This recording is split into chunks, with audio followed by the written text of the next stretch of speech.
Hey guys, it's Squid. Welcome back to the channel. How is everybody doing today? It is such a busy but a great day. It is so sunny outside. It is great, and I just realized that the little took my drink. Well, damn.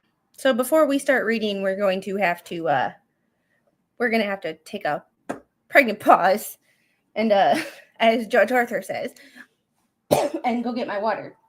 Because she took it and it's somewhere. And I also need caffeine because it's been a busy day. The little is not adapting well to this time change.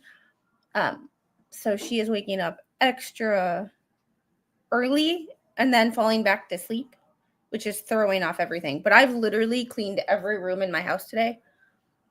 It's great. Oh my God, I love having a clean house. It's amazing. It's awesome. And the little has decided that her new favorite activity is to FaceTime me. So she will FaceTime me from her iPad when I'm in the same room. Hi, Janet. Thank you for telling me how to pronounce your name. It looked French, but that just means that I know I'm not pronouncing it right. Chevron. I hope that's right. So we are going to get straight into this, but remember, I got to go get a drink because the little stole mine. I will be right back in a hot minute. Talk amongst yourselves. And sorry I was a couple minutes late. We had to do last minute mama duties that could not wait. If you know, you know. I will be right back. Gotta grab that water and that caffeine because Lord knows mama needs it today. Be right back, guys. Our hearts beat to the city streets. We began to feel the fire. We rise like tall buildings as the chemicals, they take us higher. The night's young, it has just begun as she puts her hand in mine. We wanna chase the night, wanna dance to the light, pull the stars from the sky, just two hearts running wild. Never sleep, never stop, every shot from the... Hey guys, thank you so much for your patience. Hey, not good with names. Hey, Laura, Patrick, how are you? And Linda, you have to get cleaning as well. Yeah, I did. Well, I'm on my third load of laundry. Towels, whites, and darks. Boy, I don't know how we accumulate laundry so fast because I literally did laundry on Monday. Today's Wednesday, right? Oh, we are going to get into this. Not good with names. Not exactly. I'm not a coffee person. When we moved into this house, I made Mr. Squid a little coffee bar with the we had a cart that we were using as an island in a kitchen, in our last kitchen. And here we have an island. So I put it in the corner and I made him a little coffee bar so that he has everything all set out and it looks all pretty and it's easy to find at 3:30 in the morning when he leaves for work. Mostly to just keep everybody else, because he has the tendency to be loud in the morning.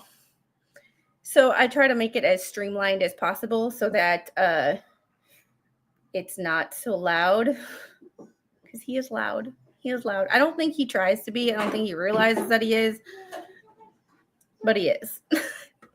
So we are going to get straight into this. Thank you for allowing me to go get something to drink. This morning I wanted to stream, and then it's like I don't have the energy to stay awake during a court case, even if it is making fun of CNN, which is like my favorite thing to do. But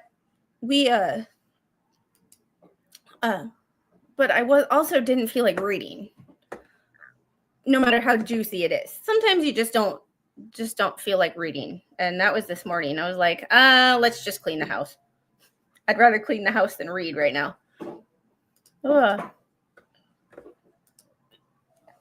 Oh yeah. Yeah, iced coffee. I'm more of an iced coffee person. But I also don't like making iced coffee on the Keurig. I don't know why. It just doesn't. I don't know. For some reason, it's always better when somebody else makes it. And I'm not a Starbucks person. We have so many like coffee shops around here. There is a coffee shop that specializes in cold brew. It's my favorite place on earth. It's my favorite place on earth. And now that I'm only a few miles from it, oh my God, I'm hoping that I don't start wasting my money going there all the time. All right, so we were on point 6. We were going through Justin Baldoni's lawsuit, and he seems so far to be more believable. I don't know if it's the way it's written, it's the facts that he decides to talk about, but his story just seems more plausible. So as we know, she has this 17-point list of things that to return to work that was non-negotiable. So this lawsuit is going point by point and breaking down each one of them. And so far, this has been my favorite part of the lawsuit because I love a good list and proving people wrong just based on basic facts, especially when things are caught on camera, things are recorded. It's like, stop trying to lie about it because it's literally on camera. Like, it's basically what he's saying. Like, it's so we are going to get into point 6, and we are going to try to get through as much of this as possible because I want to get to the drama, what's been in the press. All right, point 6. No one entered Lively's trailer while she was undressed. The suggestion that this ever happened is illogical and categorically false. No one would or did enter Lively's trailer without knocking first and asking permission, which seems like a normal thing to do. Just you knock on someone's door. You don't just go barging in to their house, their car. Like, you knock. It's just a polite thing to do. More than once, Lively invited Baldoni, Heath, and other producers into her trailer so that she could multitask, understandably balancing motherhood with her work obligations. Regrettably, while accommodating Lively, Baldoni and Heath were led into situations that would later be characterized as harassment. She basically entrapped them. Lively herself invited Baldoni to her trailer to work on lines while she pumped breast milk. Lively regularly breastfed in front of Baldoni while they had meetings. Heath was invited into her trailer for a meeting at her request while she was having makeup removed from her collarbone because she was not able to meet at another time. Her nanny, makeup artist, and assistant were present, and Lively was not topless as she claims elsewhere, but was fully covered while either nursing or pumping breast milk. In this instance, he was instructed to turn away while they spoke and respectfully did so, while they figured out a time to meet with other producers standing just outside the door, and as Heath pleaded with Lively to have the meeting the next morning to avoid her getting home late and losing shoot time the following day. While it is possible he inadvertently made eye contact at one point, he does not recall. Lively later mentioned he did, and it made her uncomfortable, to which he responded, "I'm so sorry, I really didn't realize." Lively responded, "I know you weren't trying to cop a look," and they moved on. Then why is it a problem all of a sudden? It's just interesting to me how when things are fine, and then all of a sudden you want to say all this stuff happened, and it's like, that's not what actually happened. But okay, you want to make it out to be like you're the victim, go for it. And that's kind of what she's doing, in my opinion.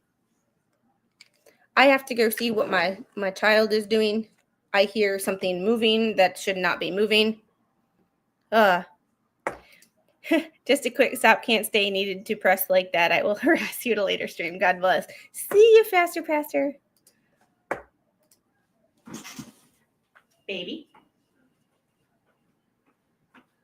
Yeah, we're not going to do that. We're not going to do that, boo. Thank you, though. Yeah. Oh, no. Yeah, oh no is right. Yeah. Yes, oh no is correct. We have dry erase marker on a basket, in the kitchen basket. Luckily, it's cleanable, but yeah. I heard the cap of a marker open and was like, gotta go. Lively's suggestion that not one, but two professional and conscientious men barged into her trailer several times or attempted to enter or pressured her to allow them to enter offends not only their long-standing established integrity, but the sanctity of their vows to their wives. That's a good point. And their dedication to their children and families.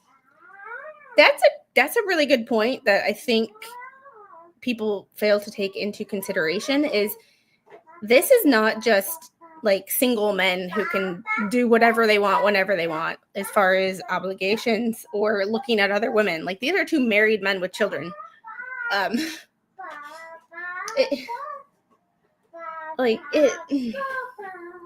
So if I know married men can be sleazy as well, but like a little less sleazy than some.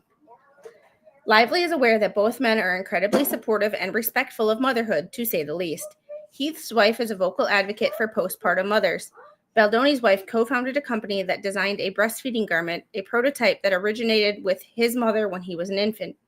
Baldoni had gifted Lively one.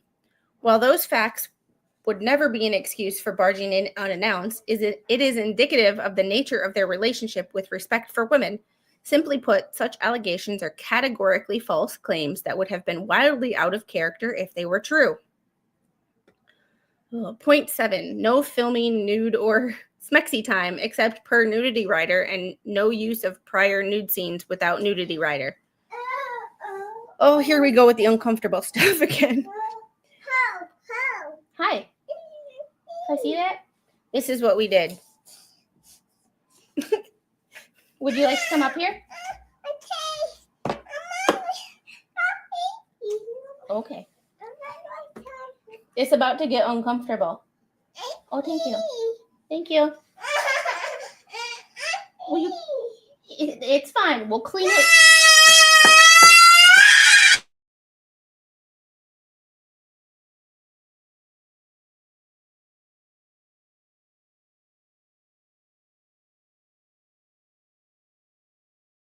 She wants me to clean it right now, and it's like, we can clean it later. It's okay.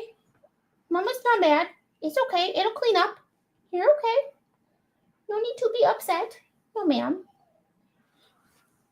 Here, do you want to take this? Okay. Here, use that to clean it. There you go. Oh. Lively was provided a rider approved by the SAG intimacy coordinator and was given ample opportunity to provide notes before production commenced. Despite constant pursuit over several months, Lively's attorney never produced notes, and Lively not only didn't sign the nudity rider during the first phase of production, but never even signed her employment agreement. Her main concern, while Wayfarer's lawyers were all but begging for signatures, was ensuring her fee was deposited into escrow. In order to move forward, they had to pay her fee even though she hadn't signed her agreements. At that point, I would have looked for another actress. Hey, poor Marine. How are you doing? Hope all is well. Got meetings for work. Oh, hope. Don't have too much fun. Don't have too much fun. We'll talk later. Poor Marine, you need to get Discord. You need to get Discord. The Screen Actors Guild, SAG-AFTRA, states that producers must provide actors at least 48 hours notice before call time to review and negotiate a nudity rider. A nudity rider approved by SAG-AFTRA intimacy coordinator working on the production was provided to Lively's counsel on May 8th of 2023. Wayfarer's attorney communicated that they would like it signed by May 11th. And requested they send any notes that they have. On May 12th, 2023, Lively's attorney finally responded that they were reviewing the rider and would come back with notes. Their focus shifted to ensuring Lively's fee was deposited in escrow, and they became fixated on that, despite Wayfarer's repeated requests for Lively to sign the customary certificate of engagement, footnote 18, first. Ultimately, despite constant pursuit, it became clear that Lively had no intention of signing the rider and her contract at that time. And if you're not willing to sign a contract when the person wants you to sign, like when the production company wants you to sign it, I'd be looking for another actress. I don't care how well that you think she would fit into this role. Like, you can't, if you need a contract signed and someone refuses to sign a contract, that's a deal breaker for me. Like, that's a deal breaker. Like, you don't, no, that would be a deal breaker. Like, I just can't. Like, Footnote 18, when working with an actor who may take time to sign the main actor agreement, it is customary to send a certificate of engagement to protect the copyright of the film. Wayfair negotiated the terms of said certificate on engagement, but though it was approved by Lively's counsel, never received a signed copy. That's when I would say, you're no longer in this film. Either sign it or we're looking for a new actor. To Lively's counsel, hope you enjoyed the 4th of July. Very confused on what's going on here. Escrow was made in good faith, and we still don't have a signed COE that has been confirmed for almost 2 months. Also, we don't have the SAG start paperwork, which has been outstanding for over a month. Lastly, please confirm that the last 2 payments are still being held in escrow. Thanks, Wayfair's counsel. Months later, the demand for a nudity rider became a part of the 17 demands and presented as if it were Wayfair and not Lively who was the cause of its absence. The demand also stated that any footage previously shot without the nudity rider in place may not be used without Lively and her legal representative's consent, despite the fact that no simulated time had been filmed yet. In fact, only one scene involved simulated nudity had ever been filmed, and it was a scene that Lively knew of well in advance, given that she wrote it herself, knew when it would be filmed, and directed the action herself, never requesting a nudity rider or intimacy coordinator. This just seems shady. Point 8, Lively entitled to personal representative on set. Wayfair had no objection to allowing Lively a personal representative on set. Point 9, notice of the COOF exposure. On April 26th of 2023, weeks before principal photography of the film commenced, Wayfair sent a crew of COVID-19 protocol update information informing them that the AMPTP return to work agreement expires on May 12th of 2023, and as such, there would be no pre-employment testing and no mask requirements after May 12th of 2023. Fair enough. Like 2 years later. Although the AMPTP return to work agreement that established protocols expired prior to the start of principal photography and no testing or masking was required, Wayfair agreed to inform Lively if production became aware that she was exposed to COVID. Point 10, no retaliation for requests. While Wayfair in no way conceded that Lively's demands amounted to a report of genuine misconduct, Wayfair had no interest in retaliating against Lively for making these demands. Their only desire was to make a great movie. In the interest of maintaining a professional and productive atmosphere on set, they agreed to meet all of her demands, including a broadly defined statement that they would not retaliate in any manner, including sarcasm. Wayfair agreed, though it later became clear that Lively would consider any future effort to push back against her demands with respect to the production as unacceptable retaliation. On information and belief, this demand was included to safeguard Lively not from retaliation, but to secure her place as leader of the film with the threat of claims of retaliation if Wayfair or Baldoni pushed back. This is ridiculous. But these seem like plausible, like, hey, you said this was non-negotiable. Well, we didn't negotiate it because you wouldn't let us, but just because we signed it doesn't mean that we agreed with it. Point 11, mutually agreed Sony representative required on set. Wayfair agreed to the concept of having a Sony representative on set whenever Lively was on set, though it gently pushed back on the idea that it always be Angie Giannetti, who might occasionally have other pressing work obligations. Overall, however, Wayfair agreed. Point 12, additional Lively approved producer to be hired to supervise filming. Wayfair pointed out that the additional expense and the contractual implications of hiring an additional producer would have detrimental effects on the production. In the end, Wayfair agreed, as it would cost production more if Lively refused to return to work. Todd Black, suggested by Sony and approved by Lively, was ultimately brought on as an additional producer. Yeah, the sarcasm, like, it's so bizarre how one-sided things can be. It's just so, like, one person complains that all this is happening and the other person's like, or party is like, you're kind of crazy because that's not what happened.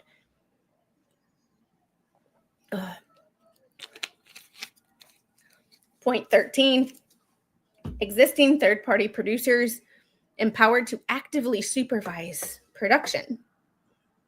While disagreeing with the suggestion that any producer did not have an appropriate and customary authority to actively supervise the production in their capacity as producer, Wayfair agreed to this term. Any third-party producer was already empowered to do so.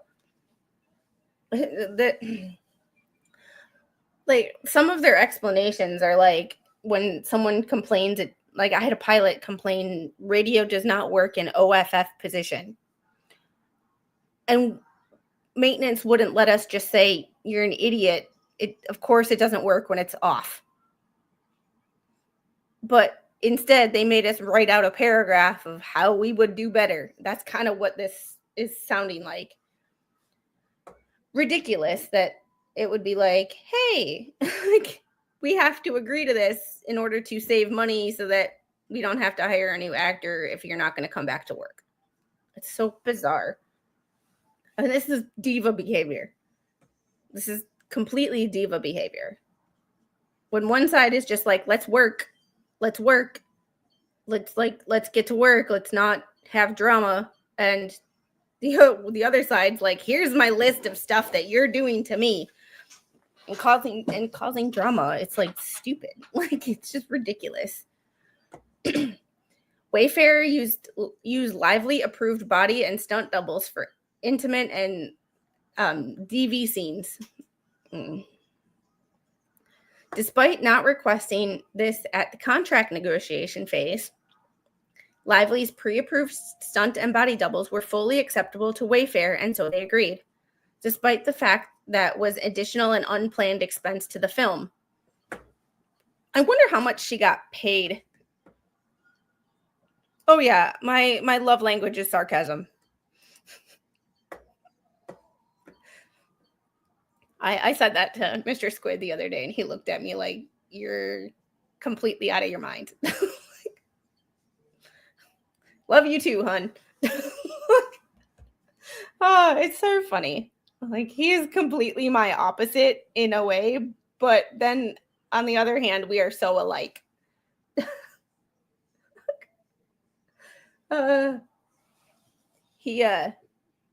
He found out the other day he has the highest rate of rejection when he has to do inspections. He has the highest rate of rejections in the company. I'm like, that's just you being nitpicky and an asshole. So people, my response would have been, really? Never noticed. Oh. Like, people cringe when I asked him yesterday. I was like, do people cringe when they see your name up on the board that you're going to do their inspection? He's like, yes. I like it that way. Of course you do. Of course you do, because you are a hey, Hira, thanks for the $2 super chat. You have to be a little insane to do YouTube. Yeah, but there's a level of insane that you have to, like, there's a level of insane to put yourself out there, and then there's like the level of don't give a crap when people don't like what you do. You just laugh, because it's like, if you don't like what I do, don't watch, don't talk about it. But you know, like, I know people disagreed with me on my video yesterday. Oh, people hardcore disagreed with me, and that's fine. But at least the people who disagreed with me were respectful about it. I even had a former troll. And I call her a former troll because she was respectful yesterday, so she's no longer a troll. She even commented. She was like, wait, we just agreed on something. I was right. And I was like, yeah, hey, I give credit where it's due. We don't necessarily have to be friends for me to think that you have a good point. Or we can be friends and me not agree with you at all. And that's fair.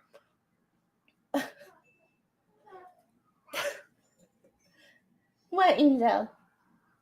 What are we doing?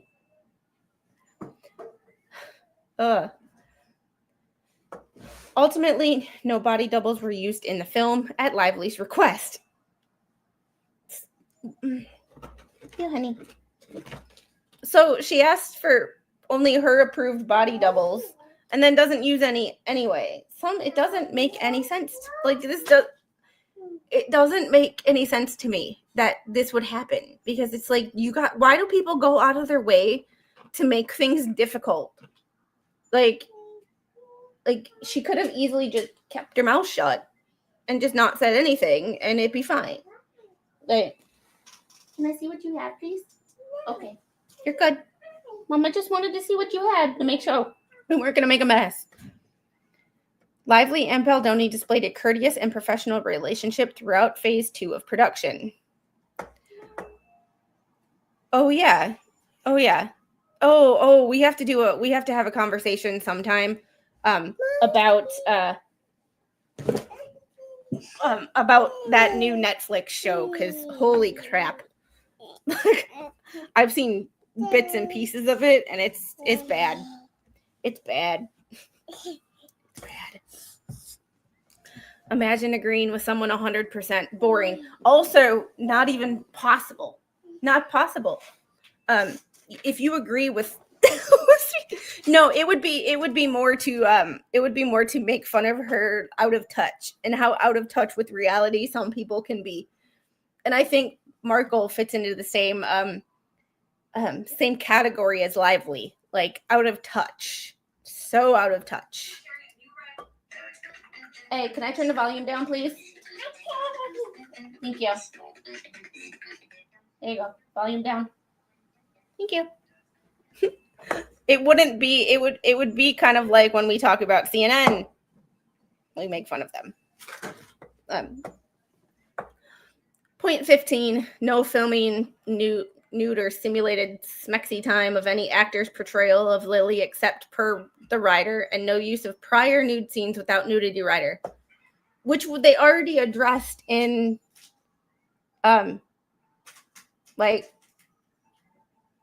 they already addressed this up here, right? The writer. In point 7, no filming nude or sex scenes except per nudity writer, and no use of prior nude scenes without nudity writer. In point 7. So point 16,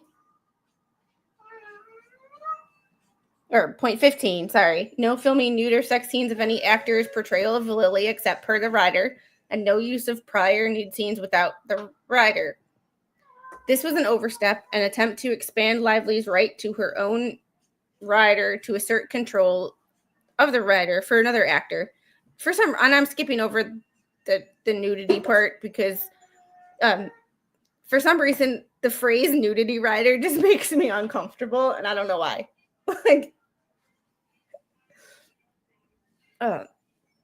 To assert control of the writer for another actor, the actor who portrayed young Lily. While seeing this as an infringing on the young actor's independent right to her own writer, Wayfarer once again was forced to agree, while informing Lively that young Lily had already filmed her scenes pursuant to her own nudity writer.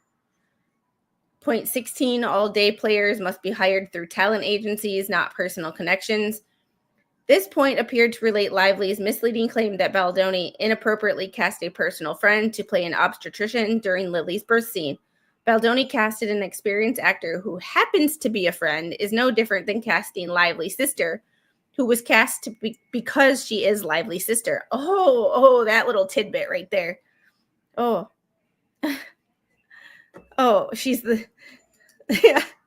she's her tonsil twin mom and Lively in one. Yeah. Hung Hero, thank you for the $2 super chat. Does Half Quack have a nudity writer? I would hope so. I would hope not, actually, because that would mean he's exposing himself to college kids, which is just creepy in its own right. Oh boy, what would I do without you in my life, Hung Hero? You crack me up. The actor portraying the obstetrician is an award-winning Shakespearean-trained actor with an MFA in acting from UCLA, in addition to appearing on numerous hit television shows, has toured nationally with a Tony Award-winning acting company and attended Oxford's acting program on full scholarship. His accolades and performances speak for themselves. Lively's current complaint states that she was alarmed when Baldoni introduced him as a friend and allowed him to play this intimate role, in which the actor's face and hands were in close proximity to her nearly nude genitalia, emphasis added, categorizing the experience as invasive and humiliating. I mean, okay, I'm not, like Hollywood is not that big of a group. It's kind of an inside circle. Like, it's the same people at every award show. It's the same, group of people on a lot of TV shows, a lot of movies. So isn't it normal when you work with someone to consider them a friend? So after you've worked together on 2, 3, 4 productions, you are no longer just coworkers, you are coworkers and friends. So the fact that he's an actor who happens to be a friend with another actor does not seem that weird to me. Like, if he was some random, person off the street, or a friend from back home, okay, that would make a little more sense to me. But you would think Hollywood is not they're pretty tight circle. Like, they tend to run in the same circles. Everybody kind of knows everybody. So wouldn't it just be normal to become friends with someone? Yeah, but then friend is a loose term for them. That's true.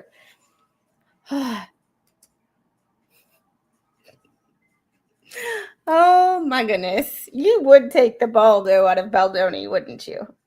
You would. Yeah, met them once, now BFFs. It is Lively's suggestion that a highly trained and experienced actor would have an unseemly, that is, oh, come on. You were doing so well. In being in close proximity to her nearly nude genitalia, which is previously established was not nude or exposed. That's true. This is inappropriate, invasive, and humiliating to the actor. To reiterate, Lively knowingly made a false statement that only a small piece of fabric covered her lady bits during the birth scene. In fact, Lively was wearing briefs during the scene and was covered by a hospital gown and was wearing a pregnancy suit covering her midsection. This was not in any way nude or a partially nude scene. Once again, Wayfarer agreed, despite being wholly offended by this accusation.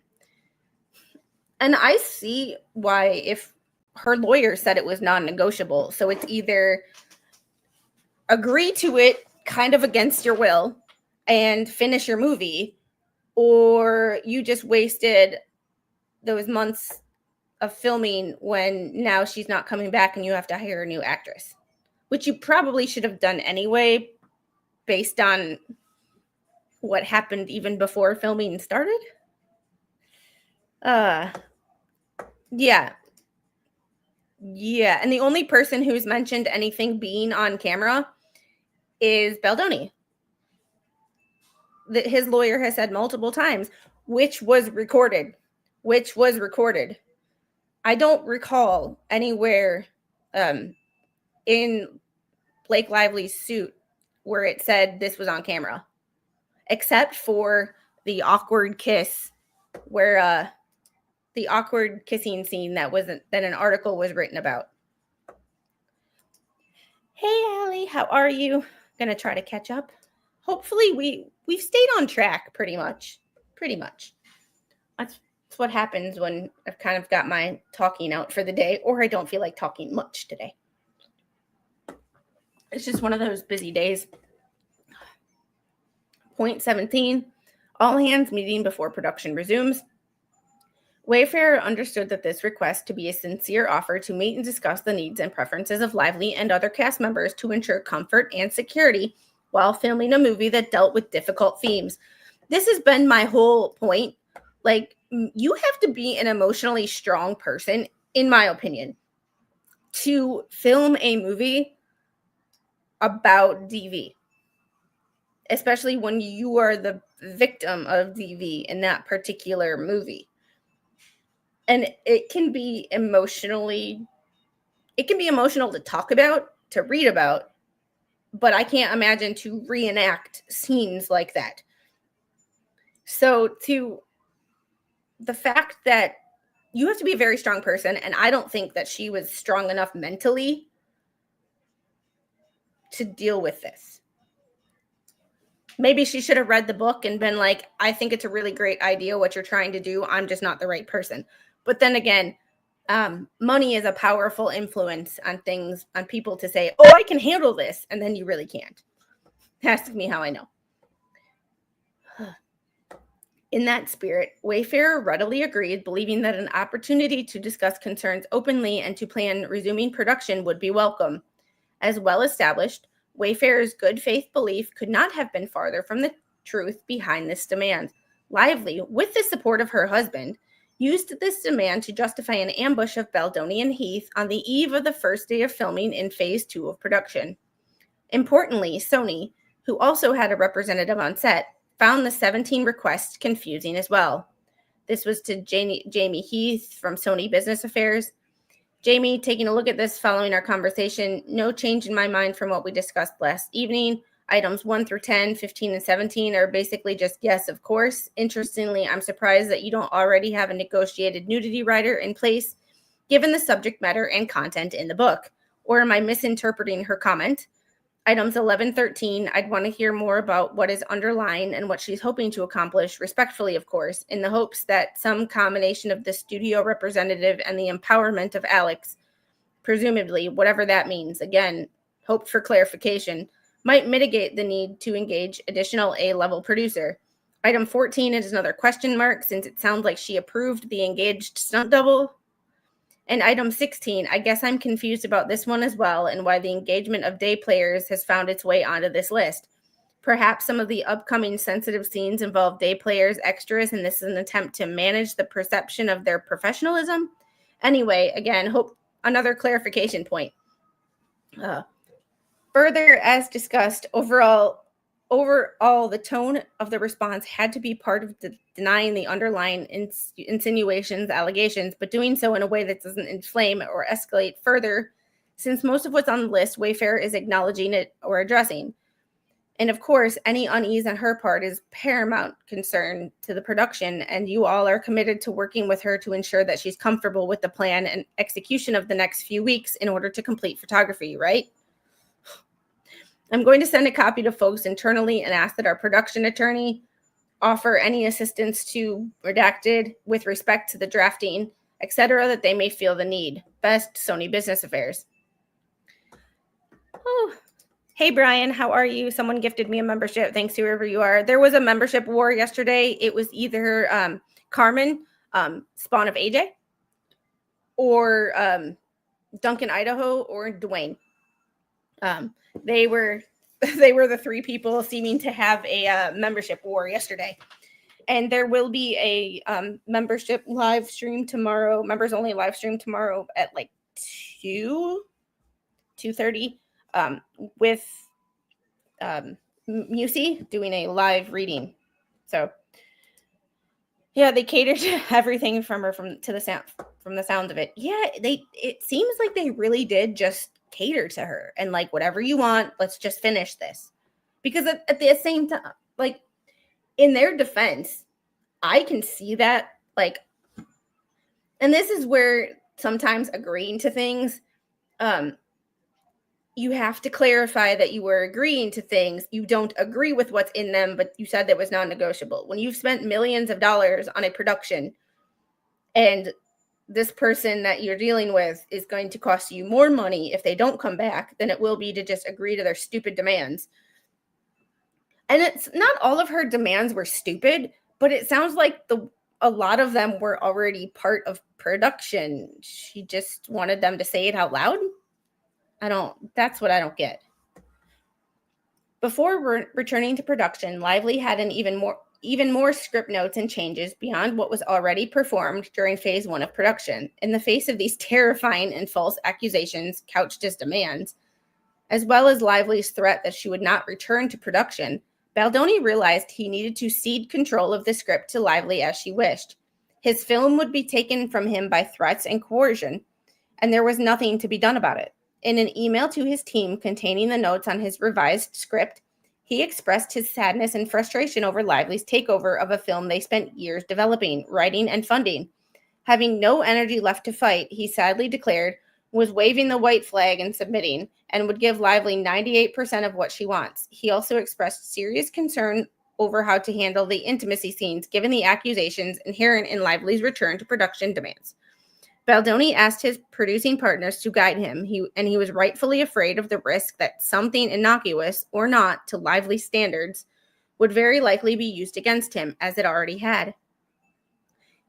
Continuing that creativity is impossible in an environment shrouded by fear. I don't disagree with him I don't disagree. Like, when you walk on eggshells around someone, you're not being yourself. And when you're not being yourself, you're not being as creative or outgoing or an intellectual as you actually are. By now, we all know what she is capable of. I hate manipulative people. Hate them. And I know it because Baldoni's fear of Lively's retaliation was palpable, but he was determined to get the film to the finish line for everyone involved. The question that I have is, in her lawsuit, she mentioned other cast members. I would really like to know who those people are, because they don't want to be named. They're not even redacted. And yet they agreed with her. It sounds like some made up BS to me. If you can't come up with names, then it didn't happen. From Justin Baldoni to members of the production team, hey team, attaches a revised script with the below notes, caveats in bold. This is not final, as there are things we need to discuss and implement. Also, I have added in redacted to our AD here and have eyes on this so he can digest at the same time as all of you. I've spent the better part of the last few days trying to figure this out. Everyone knows how I feel about it and how angry I am that Blake has taken over our film and somehow rewrote a movie we spent years developing, writing, and funding. So yes, I am furious and sad. But I will continue to get back up with the goal of getting us to the finish line. I have come to terms with the fact that the only way out is through. I am waving the white flag and submitting. I am going to give her 98% of what she wants. I'm curious at what that 2% is. I'm sure that none of us have the energy to fight anymore. The team who has been working their ass off needs a shooting script on January 2nd. So here's where we are. There are minor things I did to each scene. I made some notes on and tiny ones I didn't. Most of what I touched is below. The big issues are going to be intimacy and how and what we are shooting for those scenes, and how the script is going to be presented to her and with what notes. To that end, we all need to get on the phone and talk through it, as the risk of something innocuous or not meeting her standards could and would be very likely be used against me, as it already has. And creativity is impossible in an environment shrouded in fear. By now, we all know what she is capable of. Ugh. Hey, Dion. Hey, sweetie. Not sure what's going on with some of the other YouTube creators, but I saw a post by someone I unsubscribed to for some time. Just know some of us are fans. I don't care. I don't know what's going on, and I don't care. Doesn't affect me. Doesn't affect how I run my channel. I'm just not friends with people that I thought I wanted to be friends with, and I decided not to be. And that's it. So I exited stage left, and apparently that makes people mad. Not my problem. That's a them problem. A producer thanked Baldoni for his thoughtful breakdown, especially considering the circumstances. To Justin, Jamie was carbon copied. Thank you for this thoughtful breakdown, JB, especially this week, and especially considering the circumstances. I'm free after 2 p.m. or 2 Pacific time today or before 12. As producers continued to request the final shooting script, as they were just 4 days before commencement of filming, Baldoni worked hard with very limited time to rework the script and direction to meet Lively's demands, recognizing that they would be in negotiation for what the final script looks like. Lively's demands continued to cause additional work and stress for the production team. Oh, don't worry about it. Don't worry about it, guys. We don't bring it up here because it doesn't matter. The only people it matters to is people that don't matter to me. Meanwhile, on the day before commencement of the second phase of filming, Lively casually reached out to Baldoni, together with Heath and the film's producers, to meet in her home. This is the problem. This right here. Do not go to her house. When she says that you want to meet at her house, do not go. I'm sorry, guys. This is for men in general. If a woman ever accuses you of anything, any misconduct, even making smart-ass comments that she gets offended by, and then says, come to my house, do not do it. Do not do it. Do not do it. Do not do it. Do not do it. It's a trap. Yes, not good with names. It's a trap. Like, exactly why we love you. Just didn't. Okay, I appreciate you. Keep being you and doing you, boo. My only fault with you is you're a Georgia fan. Oh boy, no tide. Lively's return to production demands required a meeting before filming resumed. On the day before filming, Baldoni, Heath, a Sony representative, the film's first assistant director, and 2 producers arrived with production binders in tow, excited to discuss the details of resuming production. But Lively and her husband had a very different meeting in mind. I hope somebody recorded. Yeah, it's a trap. You were forced from a job because of that trap. Oh, that's the worst. That right there is the worst. Like that, especially when you know you did nothing wrong.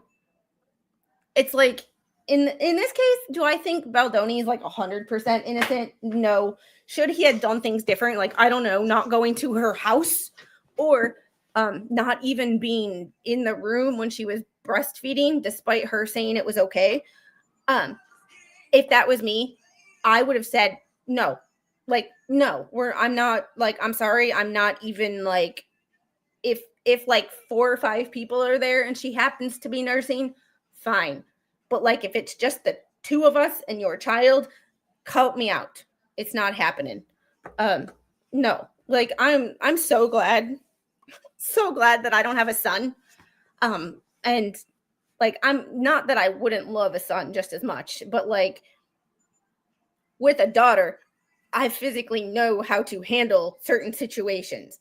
With a son, I couldn't imagine trying to explain to him how to be careful with women.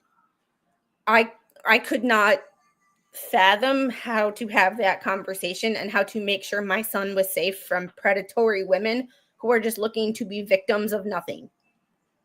Like, I can't. Like, I just, how do I protect a son from an Amber Heard? It's just like, her, like, I know how to protect her. It's called her daddy.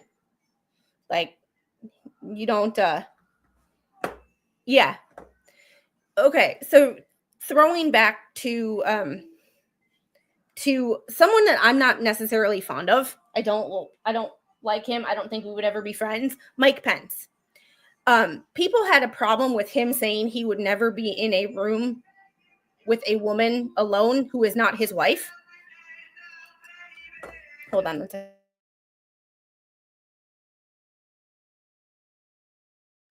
Like, I don't, hey, Katie Buck. I'm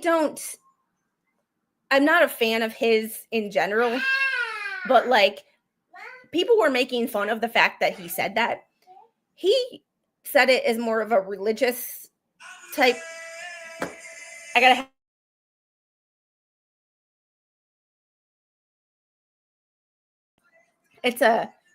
I don't disagree with him on the sentiment of never be alone in a room with a woman who is not either your daughter or your wife or spouse, because you never know what might be said that happened that really didn't happen.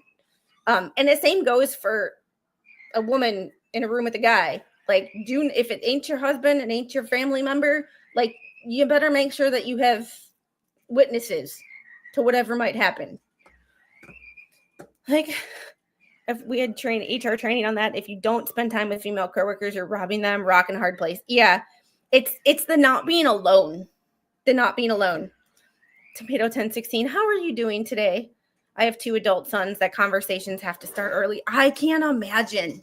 And it's kind of goes back to the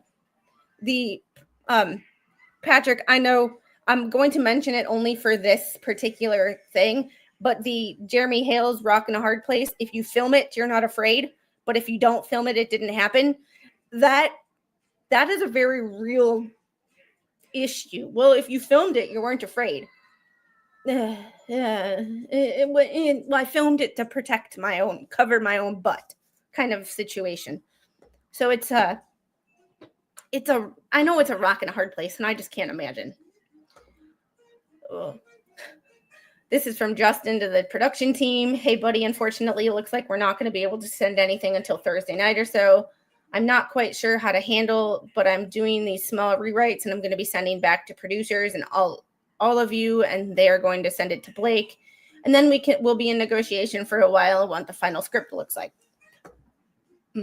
Yep. So this was this different meeting in mind. So that's $1 million question right there. I'm glad you're doing better today. Like, Lively brought Reynolds as her chosen representative. Notably, she did not request any attendees from her union, the Screen Actors Guild. Together, Reynolds and Lively blindsided the rest of the group with a list of grievances read aloud by Lively that were as troubling as they were fictional. Reynolds then launched into an aggressive tirade berating Baldoni in what Baldoni later described as a traumatic encounter. This is where I have to get like... This is where I have to be like, Justin, suck it up. I'm sure it was aggressive, but I don't think it caused you trauma. I think you need to grow a pair. Yeah. I know. And the only reason I mentioned it was applicable to the situation that we were talking about with not being alone with people, and the whole, like, if you are alone with people, make sure you're recording it. I did not.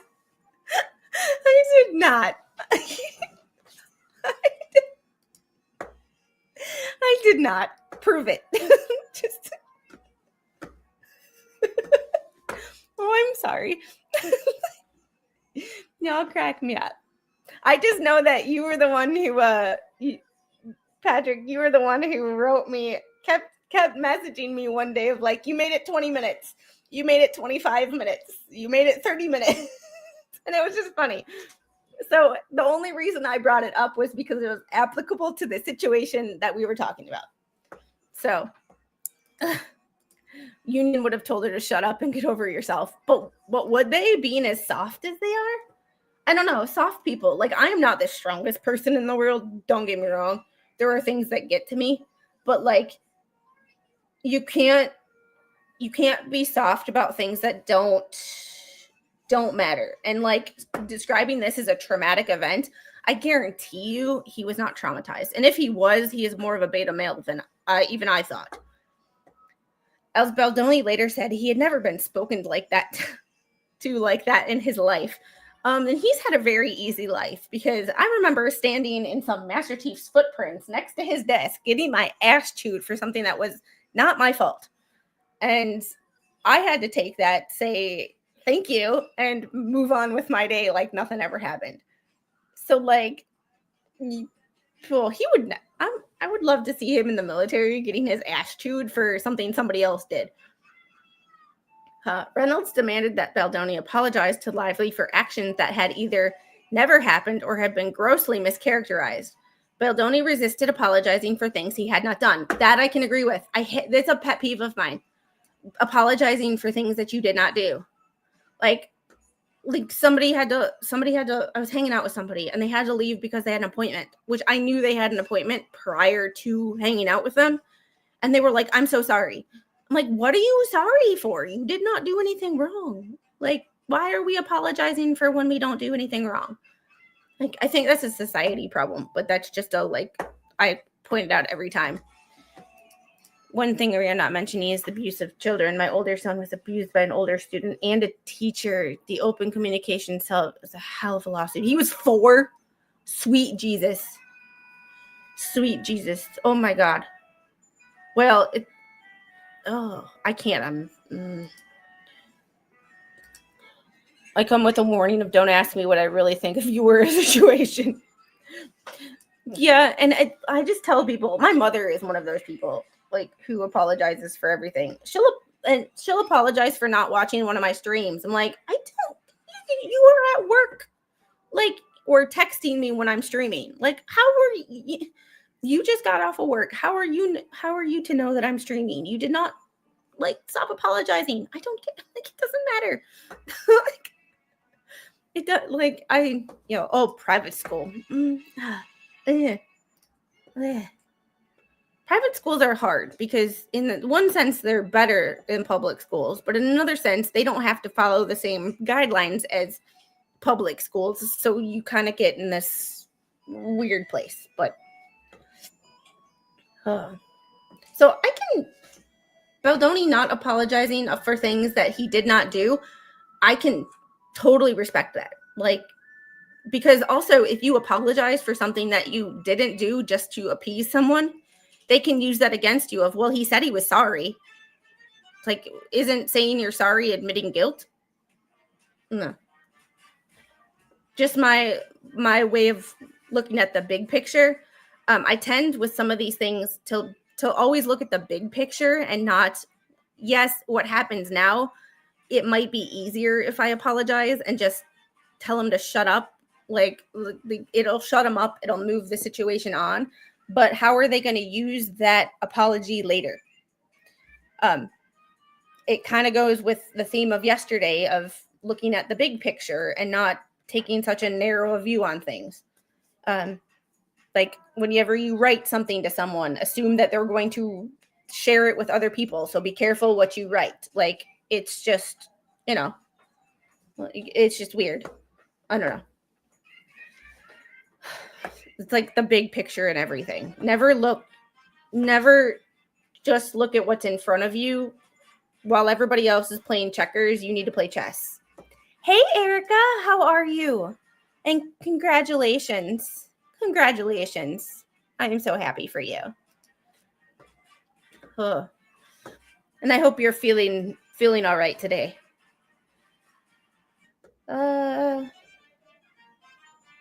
Further enraging Reynolds. Everyone, including the producer, Lively, had asked the production to engage, and the Sony representative left the meeting in shock. The producer said that in his 40-year career, he had never seen anyone speak to someone like that in a meeting. The Sony representative later said that she often thought of the meeting, and her one regret was not intervening to stop Reynolds' tirade against Baldoni. Baldoni and Heath left the meeting deeply unsettled by Lively and Reynolds' behavior and the power dynamics at play. It was clear to them that this was the latest escalation in Lively's concerted campaign of extortion to extract, there's everybody's favorite word, extortion, to extract concessions and creative control over the film. A campaign now apparently joined by Reynolds. Nonetheless, faced with persevering in the face of extortionate threats versus shutting down a film halfway through production, with all the attendant financial and reputational implications. There's the thing. Like, I'd want my ass would be like, I want to exit stage left. Like, get me out of this situation. I hate when shit gets like this. I just, when shit starts hitting the fan, I just go, I'm done. Like, I'm out. Have a nice one. Like, y'all have a great day. Y'all have a great day. Like, I'm done. For better or for worse. That sometimes rubs people the wrong way, but like when shit hits the fan, I'm just like, nope, I'm done. And that's what I would have done here, to the detriment of the finances. When you've already spent all this money and now you're like, I don't want to do this anymore. Like, get me out of this. So that had to be a very rough position. AKA the cat lady, I'm behind, but Blake was paid $3 million and Justin was next highest paid with assigned $300K. Oi. Oh. Hey, Harry, how are you? I did see you earlier. I'm sorry I didn't say hi. But this is where it would have been extremely difficult situation for me to be in, because I'm like, I'm about to ruse all this. And yes, it does mess with your reputation when you exit stage left and people are left to their own devices to wonder why.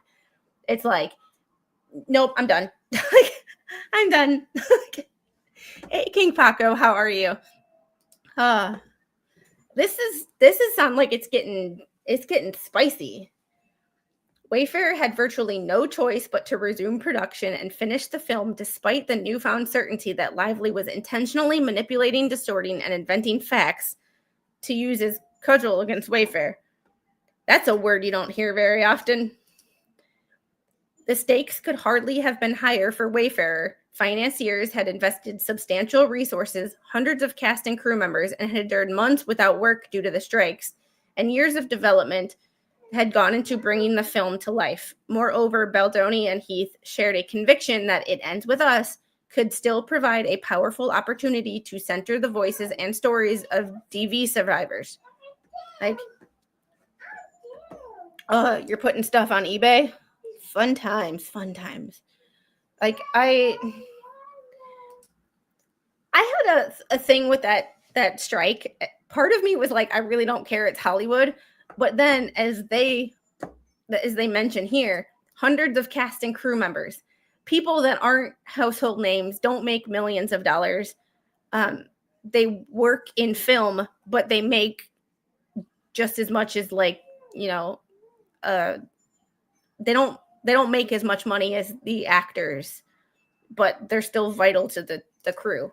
And it's like, I was like, well, I don't care, it's Hollywood, they're fine. And then you think about these, like, the lighting guy, the, you know, like the grips, like people who don't get the accolades but still work their asses off for this shit. Which is weird, because I have this, like, hard time of, like, why is Hollywood so unhinged and so out of touch when they work with people who aren't any more special than you or I? It is crucial to note that the list of grievances read at the January 4th, 2024 ambush, I'm really liking the word, like, they keep making sure that they bring up that, you know, they're center the voice of DV survivors, and ambush, like, return to work production demands.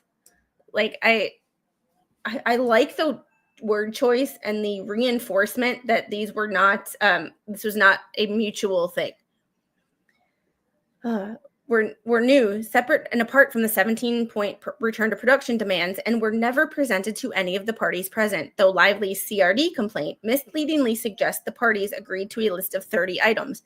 Many of the items listed on the CRD complaint were new, entirely based in lies, and neither read nor provided to any of the parties, let alone agreed to. The only document presented to the parties was the 17-point return to work production demands presented on November 9th, 2023, and signed over 2 weeks after this meeting on January 19th of 2024. Lively's CRD complaint, which on information and belief she disseminated to the New York Times well in advance of any legal filing, is riddled with blatant and deliberate misrepresentations, as in her complaint here.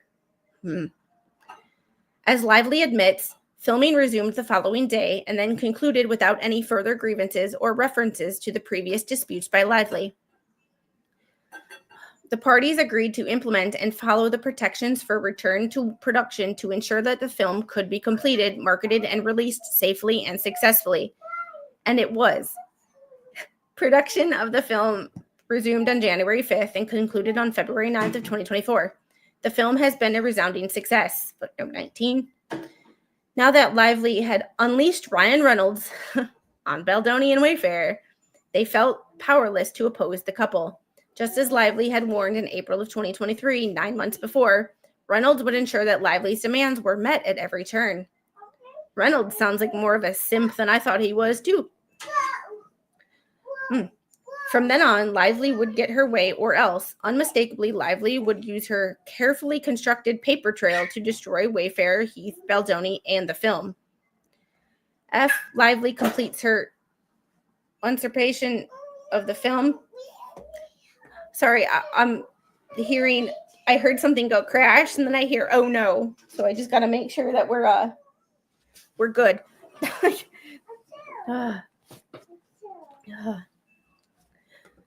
The Directors Guild of America required a 10-week editing period for directors to privately edit and assemble their director's cuts. This period is sacrosanct as it gives the director uninterrupted time to creatively shape the final product, a time to experiment, take risks, and refine until the film fully reflects their artistic vision. For Baldoni, this period is the peak experience of the filmmaking process, a time to immerse himself in the creative craft, free from external influences, but Lively denied Baldoni this experience on this powerful and deeply felt film. Hey, Peachy, how are you? Oh. Lively requested through producer Todd Black to join Baldoni in the editing bay. As a seasoned professional with over 20 years of experience in film and television, not to mention growing up in a family deeply involved in the industry, Lively knew full well that the implications of her request. But in the aftermath of the serious and false allegations that she had leveled against Baldoni, Heath, and Wayfarer and the production, and with pressure from Sony, they reluctantly agreed to grant her access to the editing bay for 2 days. Notably, despite her allegations that Baldoni made her uncomfortable, Lively insisted on working closely with him through this process. Yeah, maybe that's the 2%. Yeah. But she has stuff that I wouldn't let her play with if it was open, but it's not. She's got some of those Mio containers, but they're not unwrapped and opened yet, so she can't actually open them and get them everywhere. She just likes carrying them around because Daddy uses them.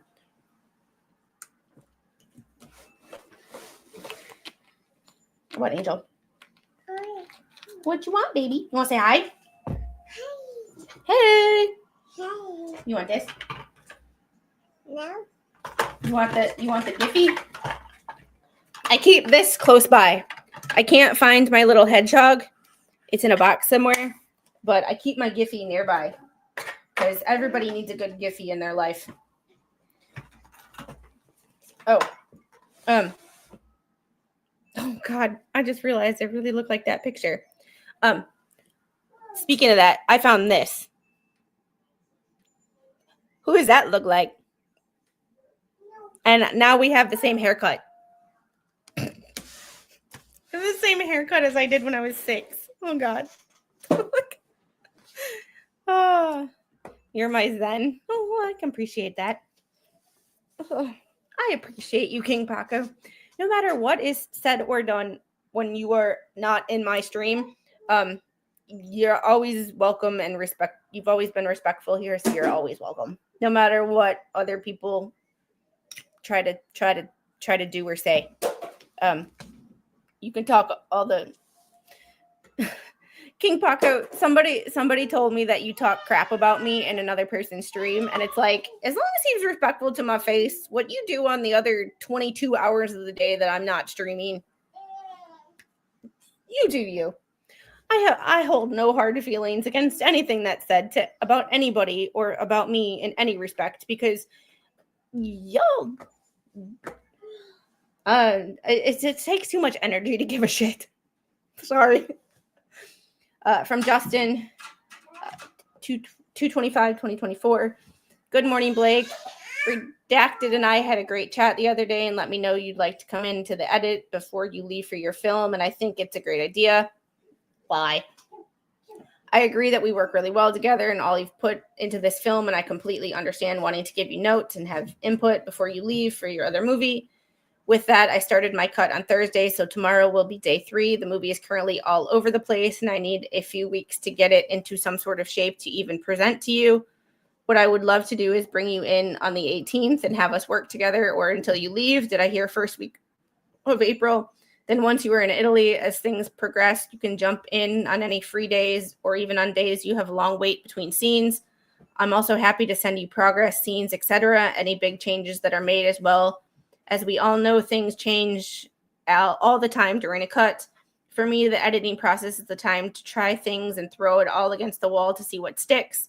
It's my favorite part of the process. So once you take off, we can just keep you in the loop and send you stuff to the extent you want as we get closer to locking picture.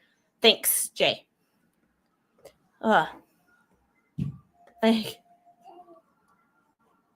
you're like, and I hold no, I believe you. And I heard, yeah, it was kind of one of those things of like, it, when people said it, I'm like, there was a, yeah, it's, I appreciate that. Yeah, getting upset over comments made by people who are, like, I just can't, like, it's just weird to me to, like, it's just weird. Like, that's why I asked people, when you hear people, whether it be the hater channels or anybody, like, say negative things about me, I'm like, well, just let them. Like, what am I, like, me getting upset over somebody else's problem is just, there's, like, that's a them problem, not a me problem. Yeah, this right here. I don't, it's like, no one's taken my power. Hold on one second. She's standing on her father's desk. I gotta go stop this.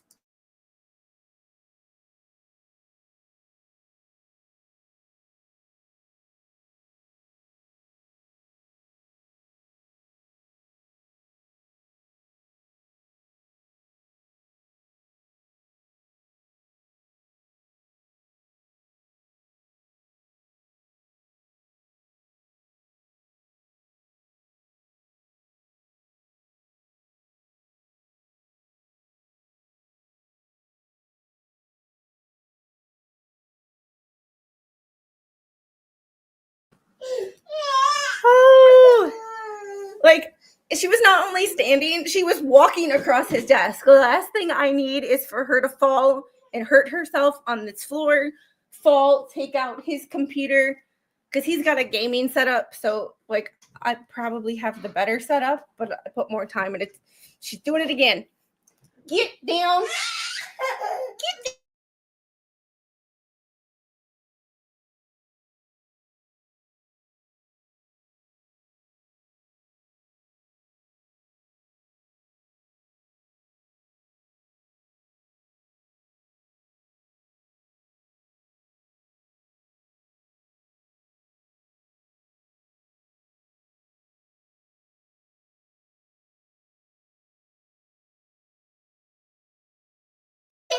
That's our new favorite activity, is now walking across her father's desk.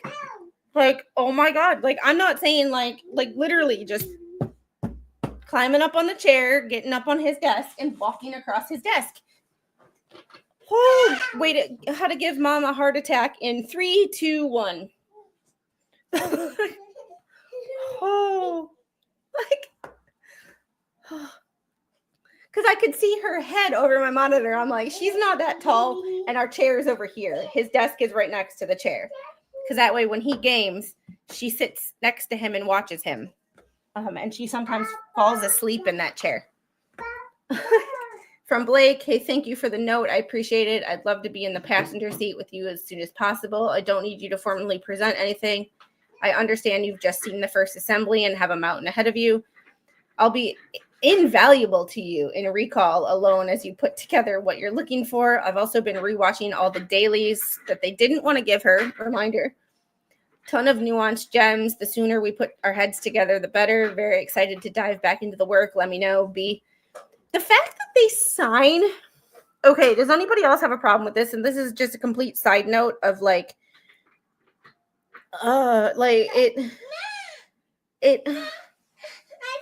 Oh, you want me to move my shoes? Okay, come on in. It's just like, we know it's coming from you, and it's not a group message. So why are you signing it J, B? Don't matter. Like, why are we doing that? That's like weird to me. But that's just like I said, pet peeve.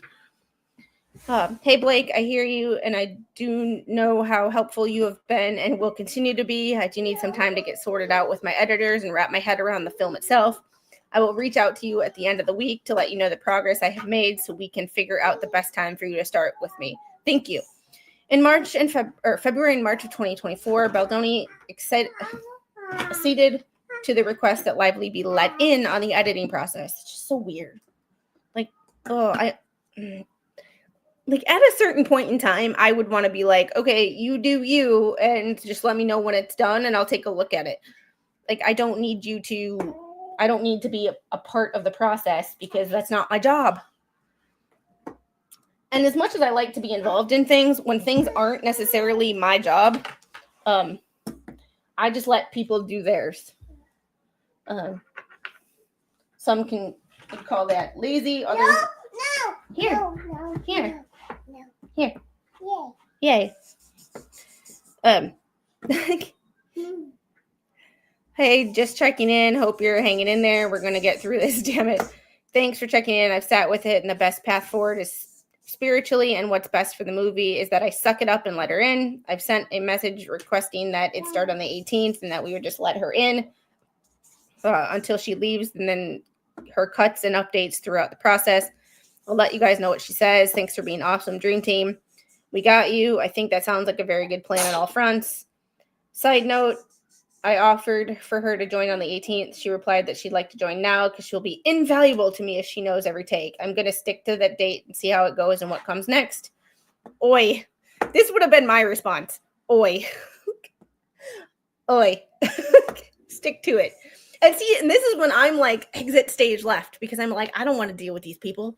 Like, I don't want to deal with this crap. Like, when I give you an answer and you can't respect it, like, I'm not going to sit and no, I'm just going to leave. Like, I'm just going to leave.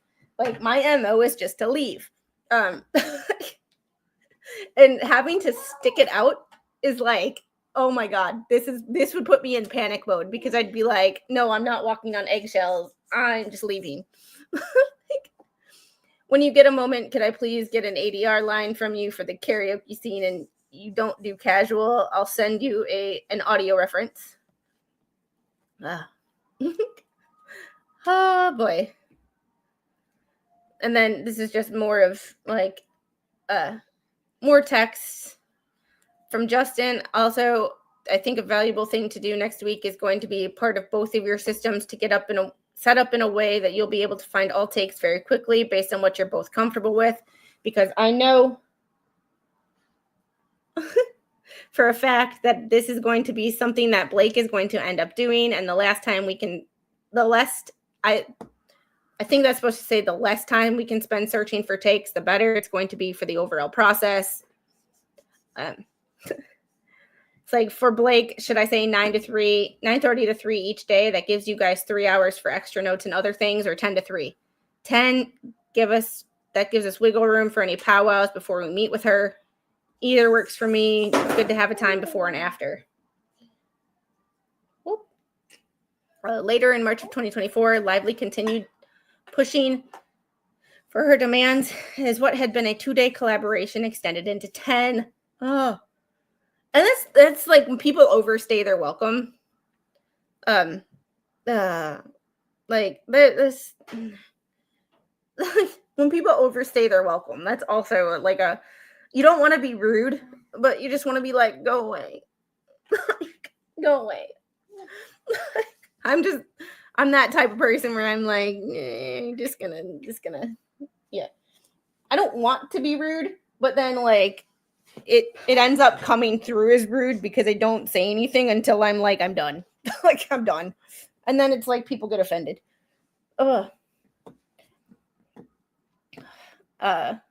Lively sought to work alone in the editing bay without Baldoni. No.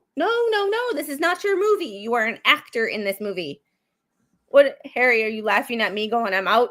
Because, like, there's people in my life that I've, like, all my life. This is not just, like, a YouTube thing. This is not just a internet thing. This is I'm out. like, I'm out. Y'all have fun. Like, don't, nope. Like, that's when you send them on random distractions. Yeah. We kind of did that with my mother-in-law. Like, I was like, I'm out. I'll do what Mr. Squid needs me to do to be to be tolerable and to be amicable, but like I'm not going over to the house by myself. I am not texting. I will return a text, yes, no, or I will text her and say I'm on my way. But like I am not, there is going to be no one-on-one communication. There is no going to be over the phone communication because everything will be in text because she's a narcissist and like she twists people's words. So there will be no, extra. That's the kind of thing. Like I will limit, but then I'm the bad guy because according to her, I'm the bad guy. Because everything is mine and my sister-in-law's fault. Nothing is ever her fault. But that's a whole, can of worms in itself.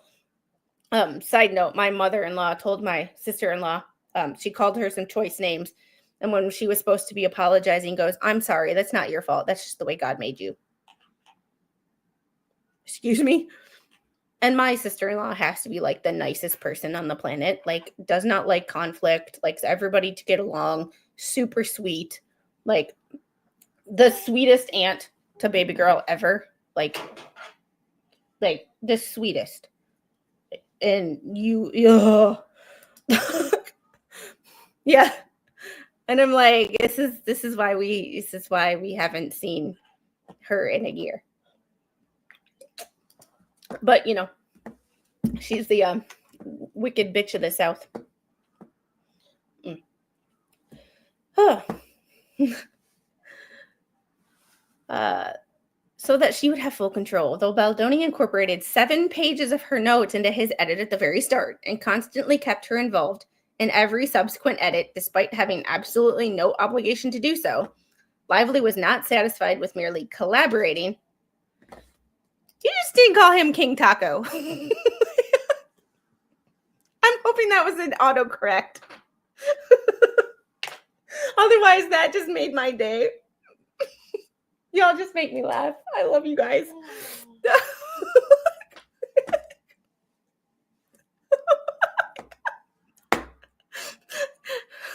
Looks like Harry's also not good with names.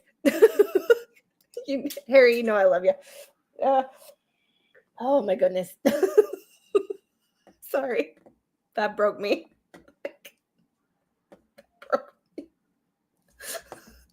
I saw it pop up out of the corner of my eye and I was like, oh no, he didn't. Like, oh no, he didn't. like, oh no, he didn't. Yes, he did. That's hilarious. Oh my goodness, you just made my day. Like, you just made my day. Like, I just... I just can't... sorry. I had to momentarily go and look at something. Oh my... Woo! It's King Taco, hard shell or soft shell. Oh, I'm sorry, King Taco. I just made that into a whole thing now.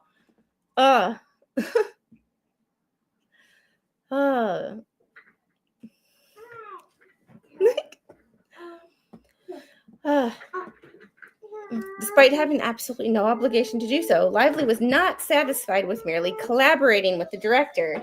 She wanted to be the director. Angel, why are we doing that?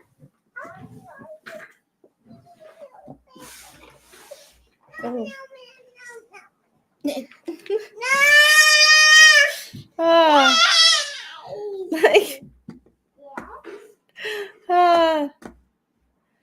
And see her own creative vision for the film realized. March 11th, the Dream Team. Thanks for getting all those organized like that. Angel.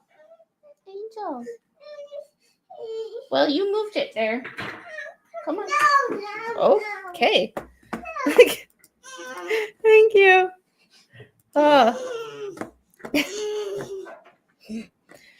Thanks for getting all those organized like that. We should all hop when we can tomorrow before she joins. Whatever works for you guys. I'll let her know we tested. She's asked for all the cards and data as well. Oh, goodness. Oh, wow. I was wondering if you were going to... I think it was the right call. Best Defense is a great movie. I know we talked about 11 a.m. start tomorrow with Blake, which I think would be a very good idea. Sit down, please. No. Sit down, please. No. You're not standing on that chair. I will stop you from doing that. Well, you're not standing on a rolling chair. Come here.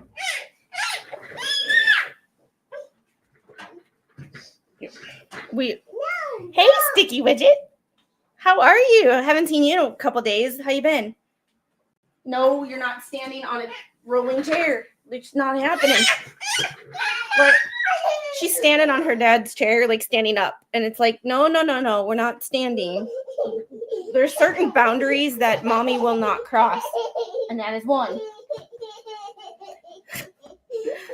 I think it would be a very good idea.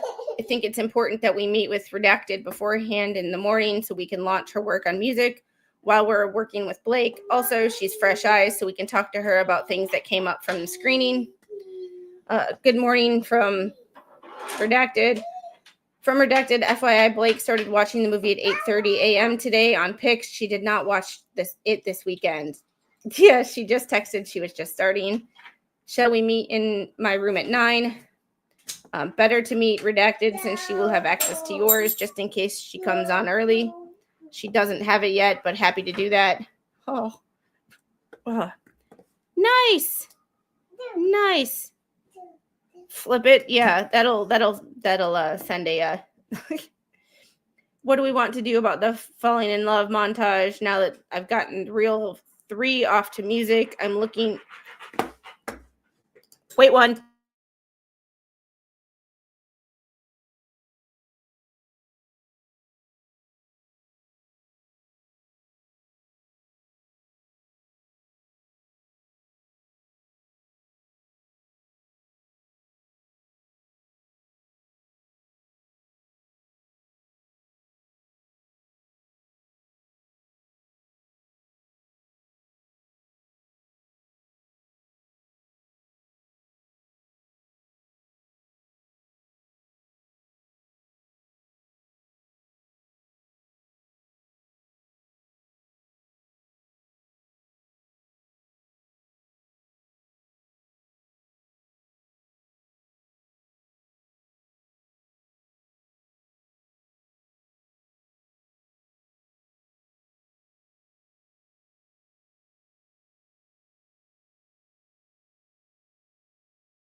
Okay, sorry. Full blown meltdown because I wouldn't let her color on things with a marker outside of my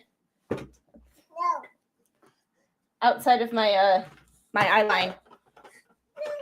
No. Sorry. Oh. No. Yeah. She runs the house. I just live here. I just do the housework. No. No.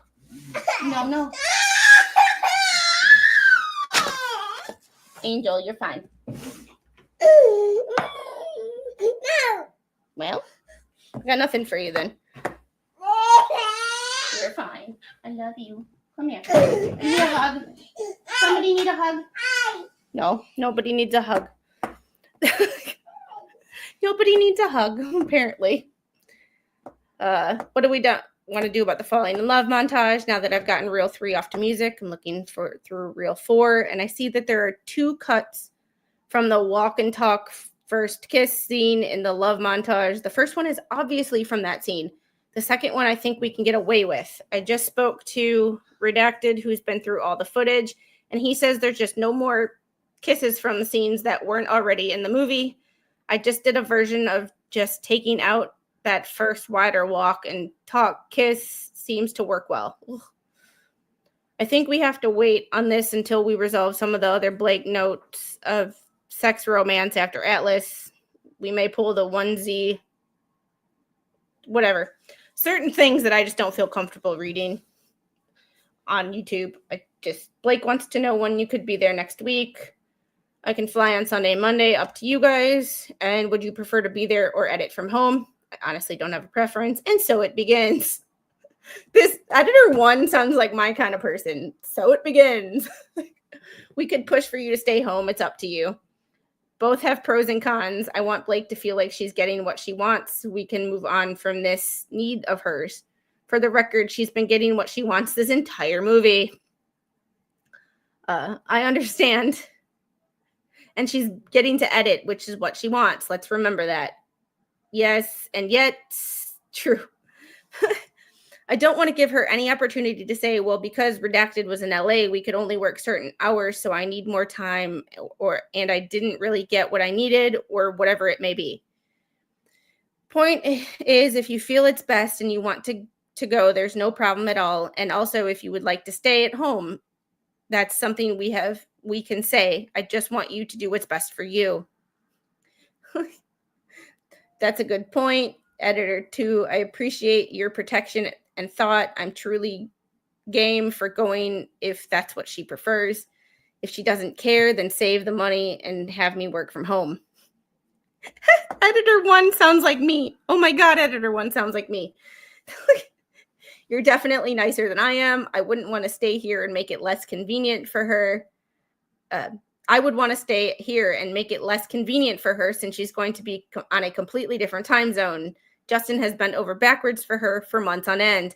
I don't think you should have to do that too. Either way, you should do what's best for you, not her. That is totally me. That is totally me. Editor 1 is done. Yep. Editor 1 is totally me. Totally me.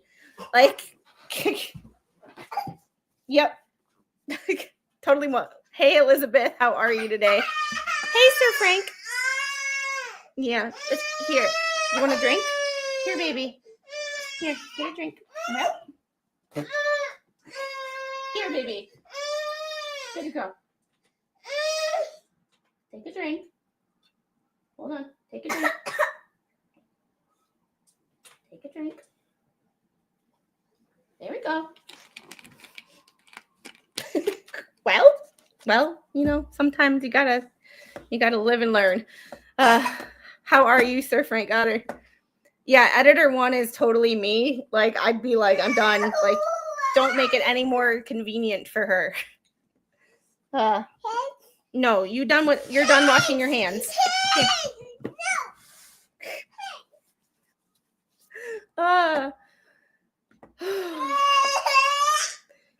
Editor 2, if it were Texas or some random place, I'd be much more resistant. I'm a New Yorker. Some of my best friends live there, so I love going to the city.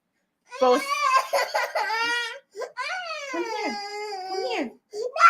Then I can't help you.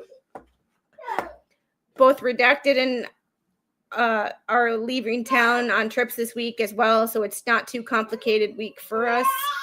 Okay, all good. I'm sensing a desire to go and also have some you time, which is great. Win-win. I let them know I think the game is to ask for virtual and they give in and send you. As a practice, we can't just keep giving her everything exactly on her terms. Oh, like I said, happy to go. Also totally fine to stay, and I can find the pros in either. Appreciate you. You too, sir, sounded much more formal than I intended.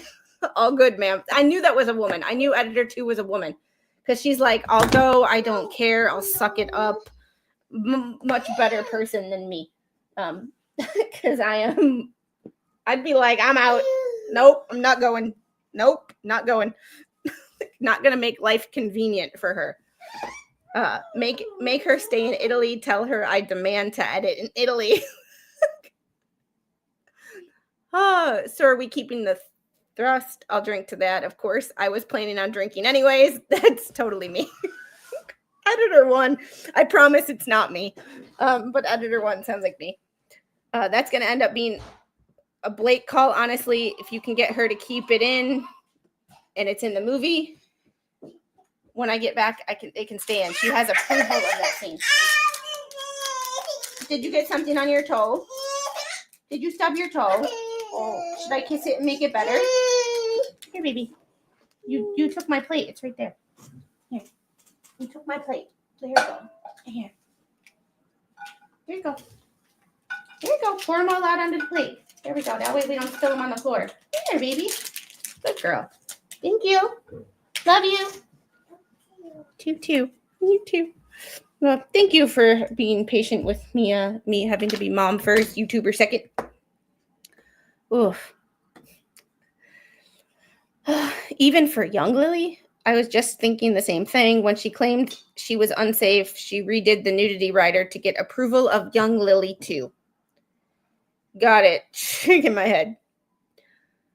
Because she wasn't a part of writing that scene and didn't want a character depicting her to have smexy time in high school. Honestly, it's all about control so she could get to where she will be next week. All good. Redacted in the room. Popping in now. Happy Sunday, waiting for my plane. Blake is watching the cut tonight, and we start around noon tomorrow. I'll check in with you guys when we wrap up in the evening.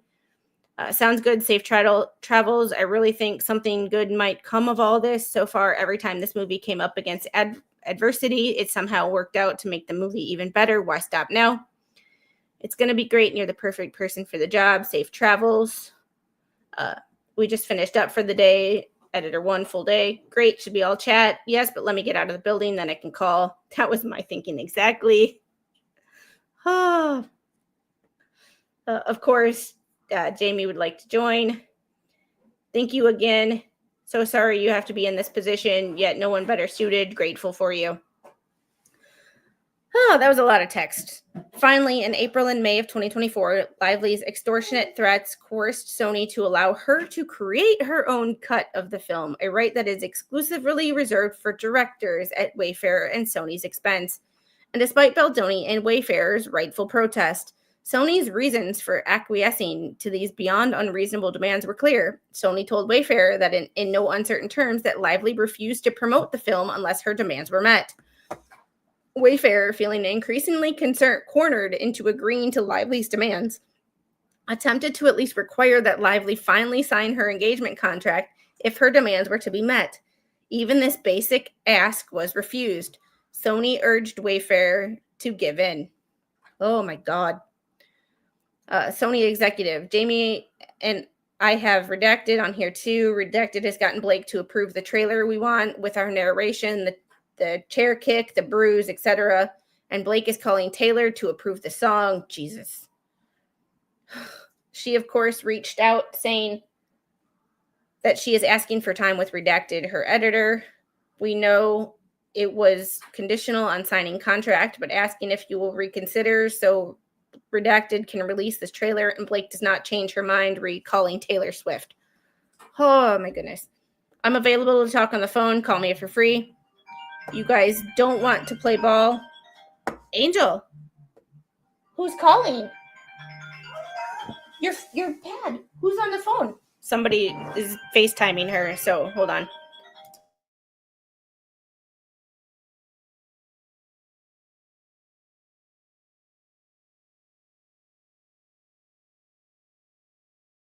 Grandpa.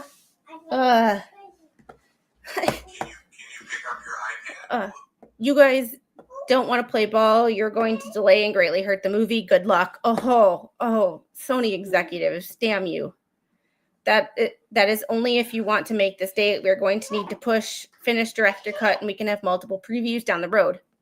Baldoni and the film's original editors were not even allowed to see Lively's cut, even if it just to see how much of their work had been replaced. Editor 2. 1 second.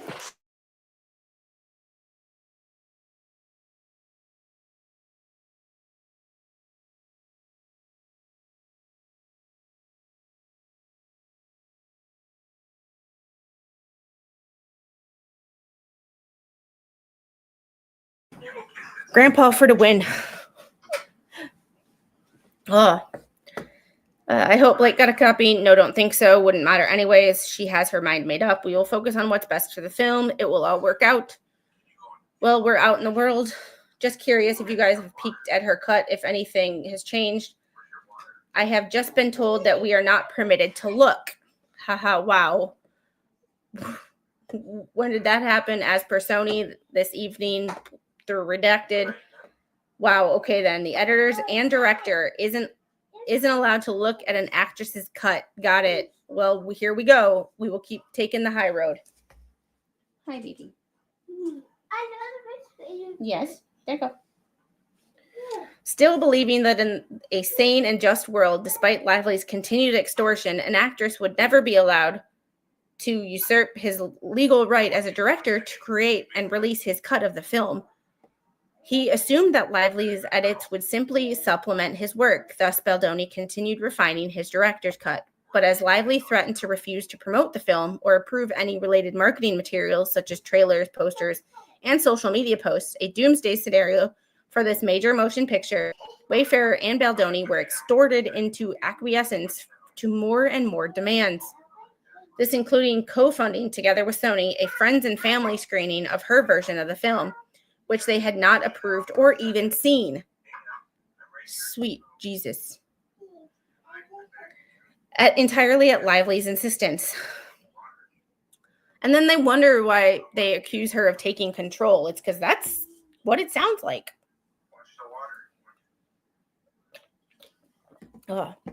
Ultimately, Lively replaced the film's editors with her own choice, an editor often used by Reynolds, and the film's editors had to be let go.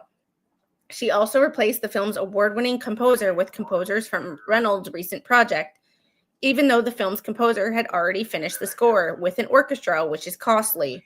There's that money again.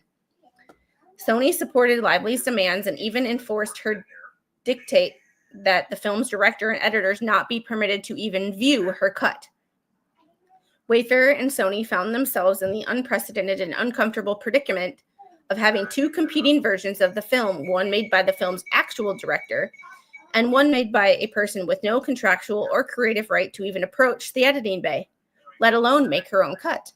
But in light of Lively's threat to withhold promotion of the film, God, she sounds more and more like a bitch with every passing paragraph, as well as her thinly veiled threat to end Baldoni's career with a slew of false accusations, the studio reluctantly agreed to do an official audience test of both versions, again at Wayfarer's and Sony's expense. The decision was made on the understanding that Lively had agreed with Sony that if Baldoni's director's cut tested higher, she would drop the matter and finally cooperate so that Baldoni could finish the film without further interference. Tellingly, in a side-by-side comparison of audience tests, Baldoni's cut scored significantly higher with key audience demographics. You want to say goodbye to Grandpa? She left you on the other side of the room. Thank you. Spoke to Redacted this morning, gave her the latest, spoke to Redacted this morning, and she's putting in a request to release Blake's cut officially to us. Just getting on the road here in... Yeah? Mom. That's me. Okay. Just putting in a request to release Blake's cut officially to us. Just getting on the road here and home in a couple hours. Get some rest, damn it. Editor 1, and this is blurry, so I'm just going to read the text. In our key demo, over 20% higher in the excellent rating and 15% higher in the definite recommendations. That says it all. One would think I'll have info at 4. Here's my info. She lost. Can we now move forward? Thank you. The only group she went up with in the excellent category was men, and they are absolutely not our audience. And that's only because she focused more of the movie on herself, and men like to look at Blake Lively. Men are such pigs. This is editor 1 is I wish I knew who editor 1 was, because this person is like my spirit animal. I feel like up in the men and women over 35 is something to look at, but it's so close that it could be just the particular audience and or the trailer factor. Or maybe there is something there to consider. Doesn't mean her cut, her film is something. Not surprisingly, Lively reneged on her promise and insisted that her version be released to the public instead of Baldoni's cut as director, even claiming that the book's author, Colleen Hoover, would refuse to promote the film as well if Lively's version was not chosen. Sony called to tell Wayfarer that neither Lively nor any of the cast would promote the film unless Lively's cuts were used. Baldoni was forced to choose between killing the film and his own career by insisting on his own creative vision and rights, or putting out a version of the film that Baldoni knew could still be important to DV survivors, even if it differed greatly from what it could have been. Baldoni reluctantly chose the latter and stood down, allowing Lively's version of the film to be released and promoted. Baldoni was essentially forced to fire himself as director and allow Lively to finish his film, knowing it was the only choice he could make to serve the greater good. That sucks. Like, I'm not a Justin Baldoni fan, but if that's true, that is awful. Awful. 2 days later, Baldoni was hospitalized with serious spine infection, eventually with the key demographic being the focus. Sony and Screen Engine, the audience testing company, convinced Lively to put back as much of Baldoni's edit as they possibly could. None of this was officially communicated to Baldoni, but whispers reached him that part of his cut made it back into the final release. Baldoni made sure to thank and apologize to his editors, whom Lively had caused to be let go. Oh, hey, Stephen. I'm so sorry. I love and adore you both, and I will fight for you and your recognition and sing your praises to the end. This will all work out. It's painful, but it will be okay, and we can rest knowing that we have created a beautiful work of art together, and yet I'm so sorry.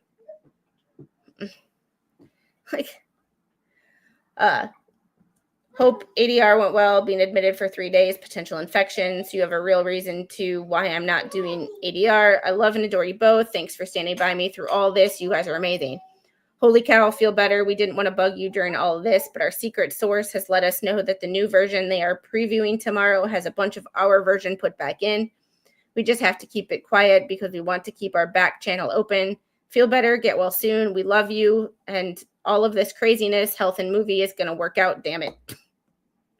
Oh, editor one is so me. By June of 2024, Lively was dictating much of the marketing for the film she had stolen from Baldoni and Wayfarer. Infection in my spine, pretty serious. Great doctors, caught it early. Redacted had a feeling. My body is done. Too much stress. Will be in hospital probably until Tuesday. Now, then IV antibiotics via PICC line for 6 weeks, which means can't travel. Damn, then just take care of it. Take care of yourself. If Blake is so determined to handle the marketing on the movie, then just let her. Perfect time to look out for number one. Lively shamelessly removed Baldoni, the film's co-star, director, and executive producer, who had championed this film for 5 years and whose company had co-funded the entire project, out of all posters, trailers, and other promotional materials. She continued to refuse to promote the film otherwise. She just sounds like, more and more that I'm reading this, it sounds plausible. And it also sounds like I hate her. I just hate her. Can we not spill those all over the place, please? Okay. To Jamie. We have a very successful weekend at Book Bonanza, and the fans loved the book art displayed at the event. We would like to release this art as our second teaser poster for domestic distribution, since it has already been released internally in many markets. It only makes sense to use it domestically. Internationally, in many markets. It only makes sense to use it domestically as well. We'd love to start printing tomorrow to get into theaters. However, this version does not have Justin Baldoni's a film by credit, so we would need to waive that. Please let me know if this is approved. Best, Sony Executive number 3. Like, oh, Steven, you're so sweet. Like, over Sony's objection, Lively insisted on screening her cut at Book Bonanza, calling Hoover's annual convention, hosting authors and fans from around the world, an event that Baldoni had long been excited to attend. But Sony made it known to Wayfarer that per Lively, Baldoni could not attend, notwithstanding the obvious promotional and PR risks. Lively appeared on a panel alongside Hoover and other cast members, icing out Baldoni from his critical event for his own film. He was not even allowed to review the final cut before it was shown to the world. This just sounds like, the more I'm reading this, the more angry I'm getting for him. From Jen. Hi, Jamie just filled me in about BookCon. I know this is devastating and such a kick in the gut. It's pretty childish at this point. I'm making sure you're okay. We will get through this. Eye on the prize. Her attending BookCon is a win for the film ultimately. And if she wants to drag her ass to Texas, then let her. You can be home with your family, which is important. She's kicked me out officially from the film now. She's finishing it all. I can't be involved. Music, sound, visual effects, everything. I'll make it through somehow. Just need to feel it all. Cool.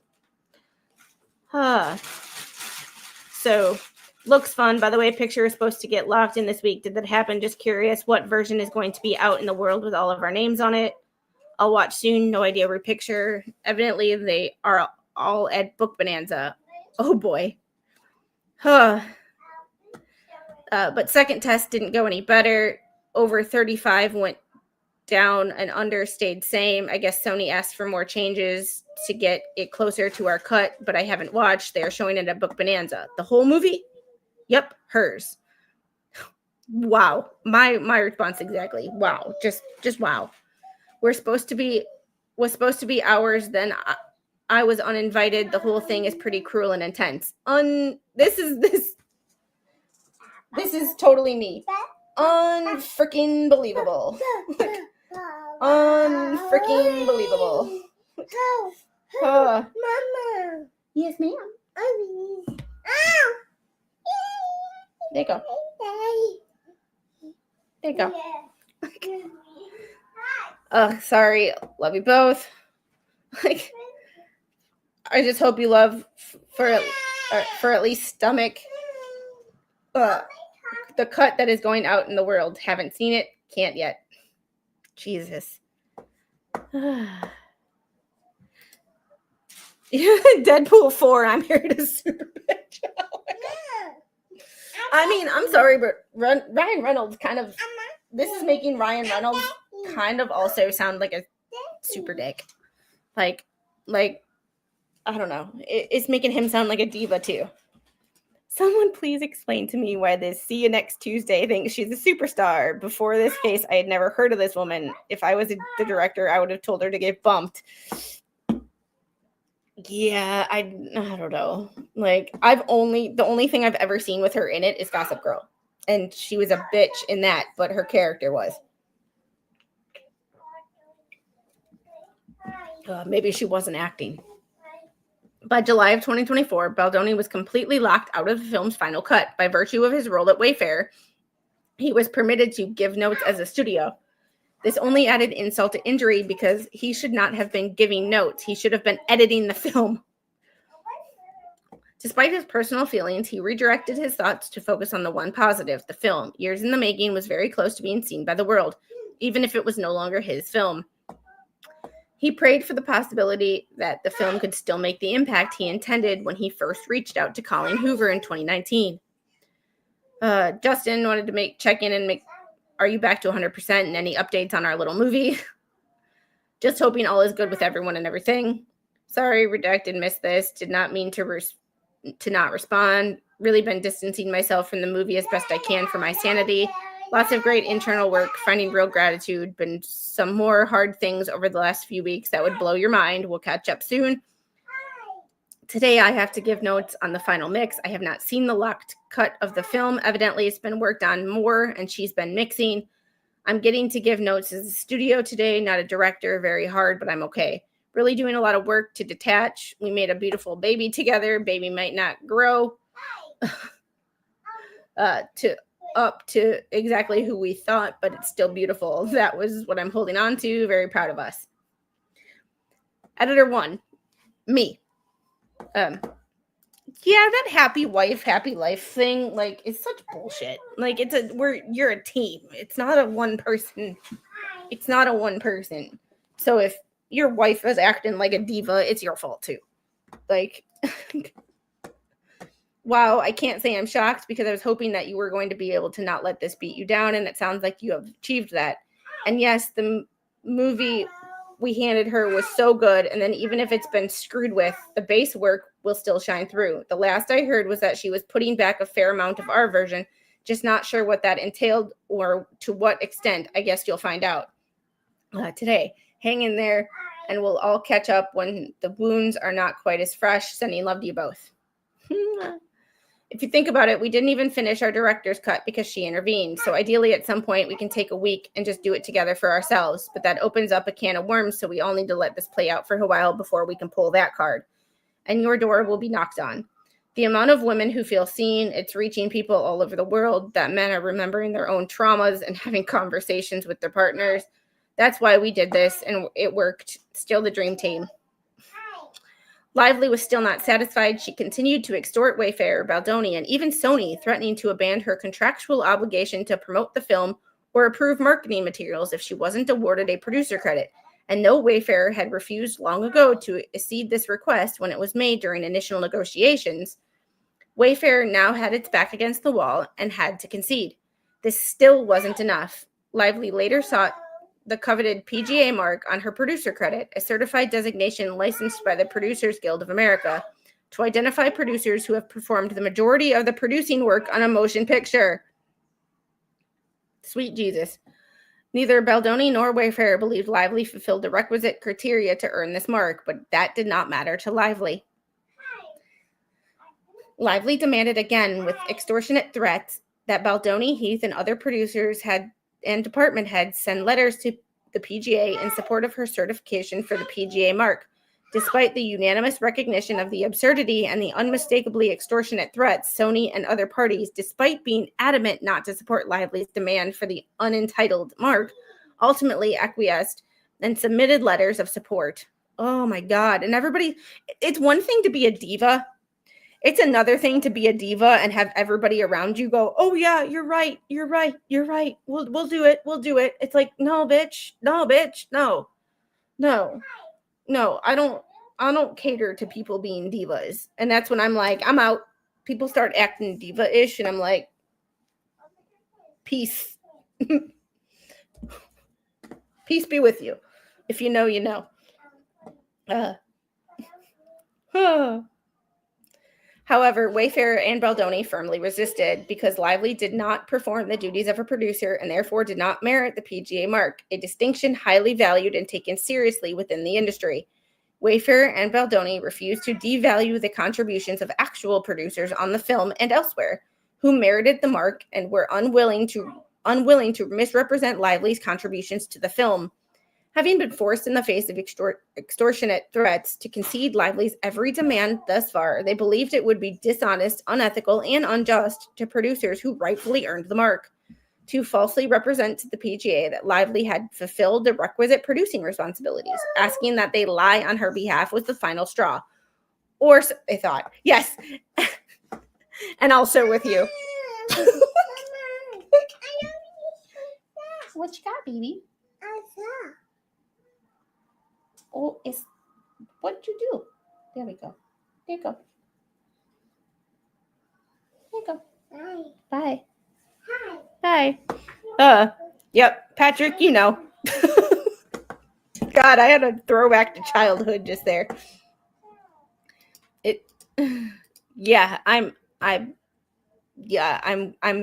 of glad. Like I said, I'm not a huge Baldoni fan. Like, I think he's a feminist sim, but I will call shit like I see it. And if his version of events is true, she's a bigger diva than anybody thought, and she killed her own career.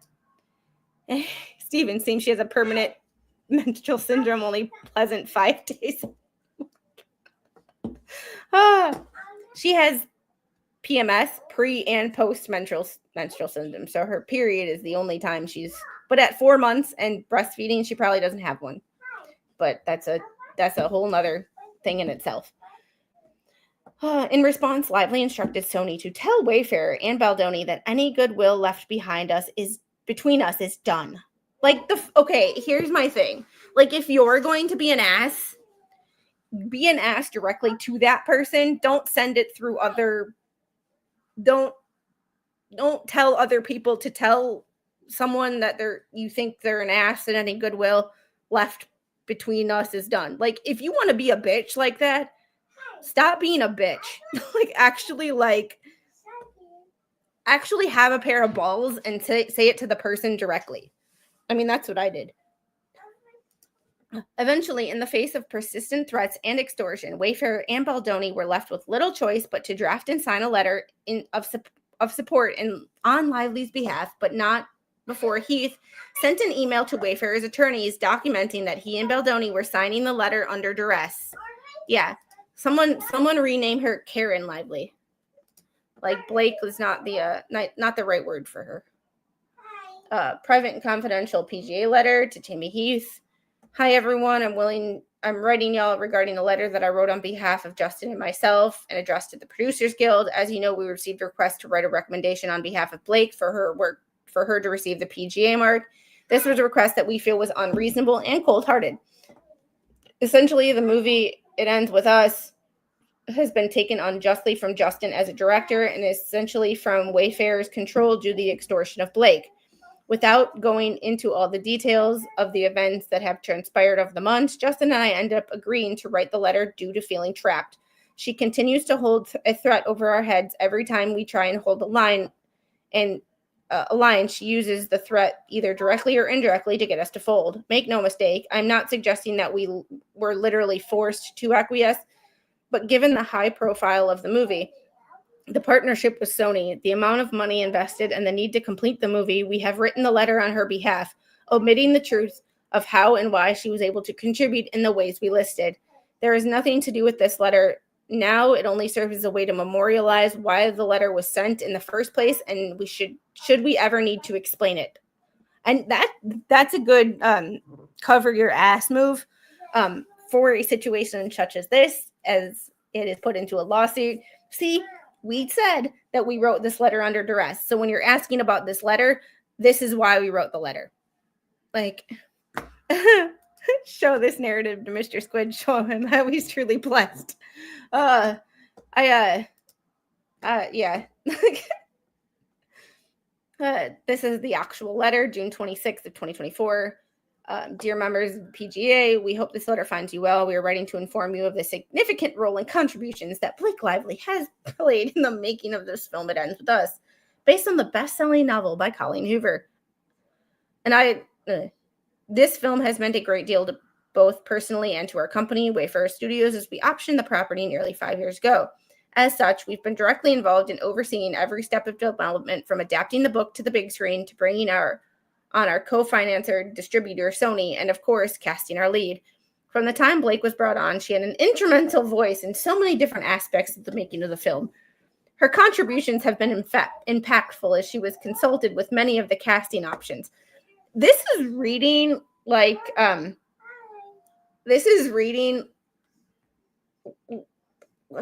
knowing what we've learned and knowing what we know. Look how this is written.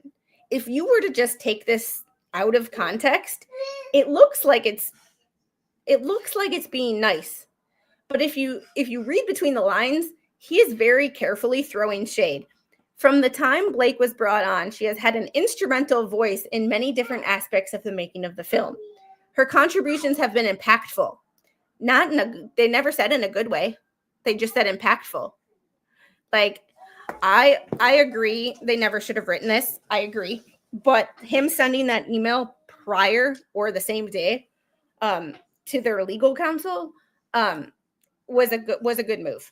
Like, that was a good move. But if you read between the lines, she has been impactful, as she was consulted with many of the casting options, not by choice. She helped to refine the script.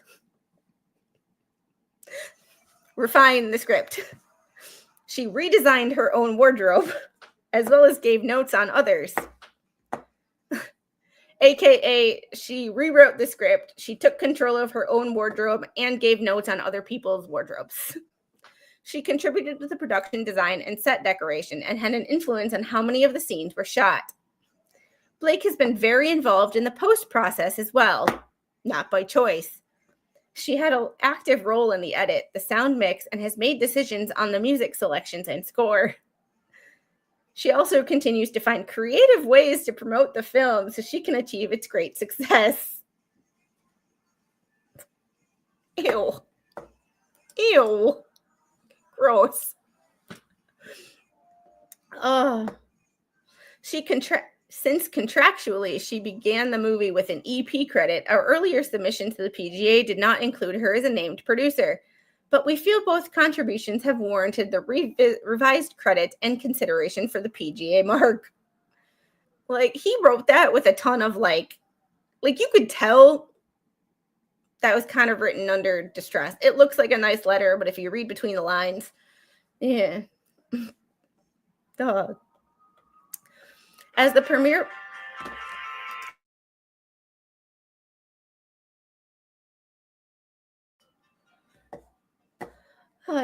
of the film approached, Lively made good on her promise and instructed Sony that she and the cast would not participate in any marketing or promotion of the film alongside Baldoni, in spite of Baldoni and Wayfarer's acquiescence to all her demands.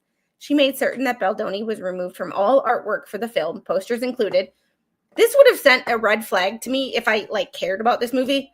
Why isn't the male lead in all the artwork? What happened? And stripped of a film by credit, Lively and Reynolds also unfollowed him on social media. This is the stupidest fucking thing. Who cares if someone unfollows you on social media, on Instagram, on Facebook? Who cares? If you're not friends with someone, like if they were like besties, like going out for drinks, and all of a sudden you got an unfollow, it's like, okay. But if like you never talk to someone and all of a sudden they unfollow you, like you weren't friends to begin with, so why are you, and as did the author of the book, someone with whom Baldoni had maintained a 5-year personal relationship and for whom Baldoni credited this opportunity.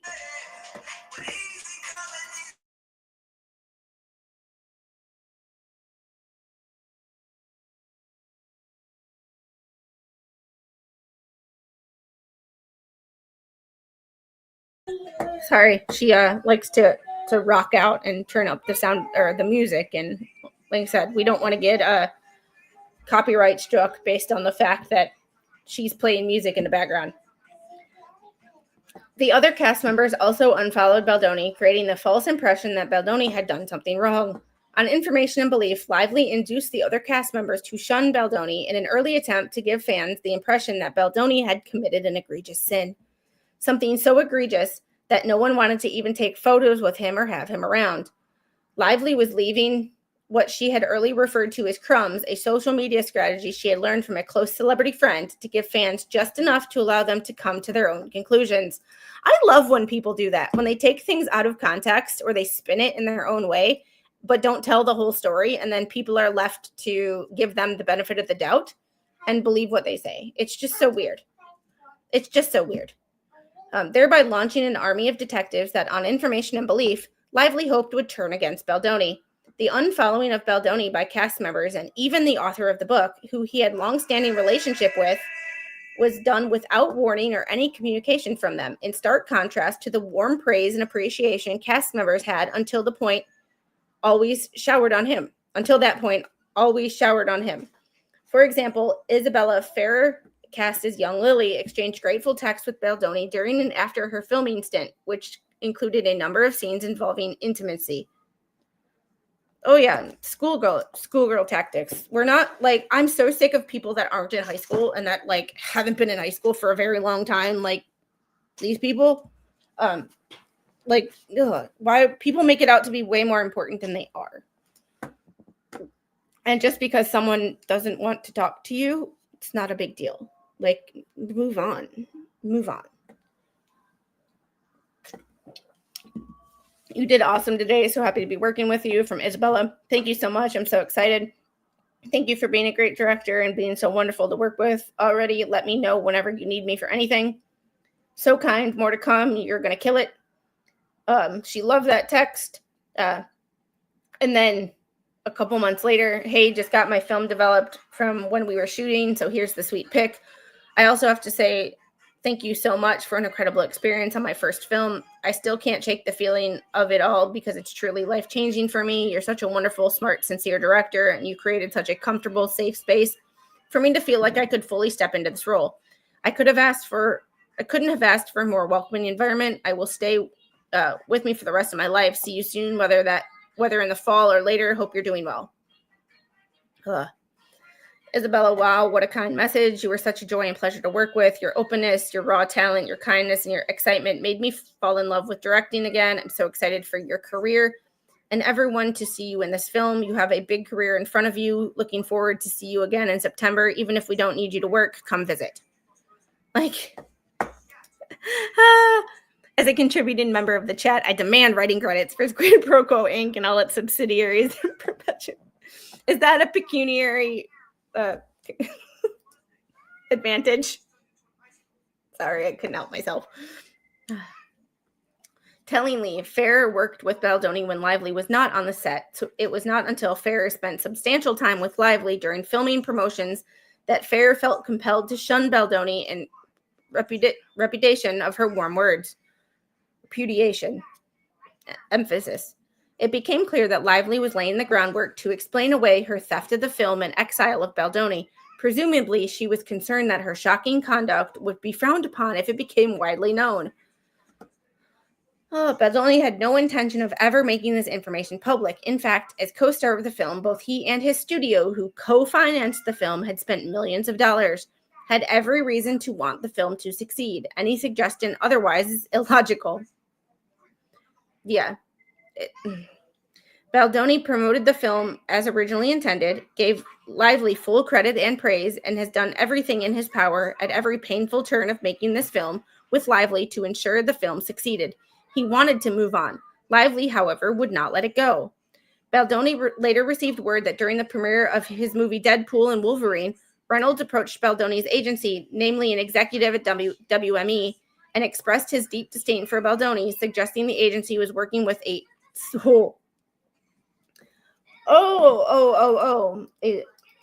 predator, a phrase that uncoincidentally later appeared in the press and at a later date demanded that the agent drop Baldoni.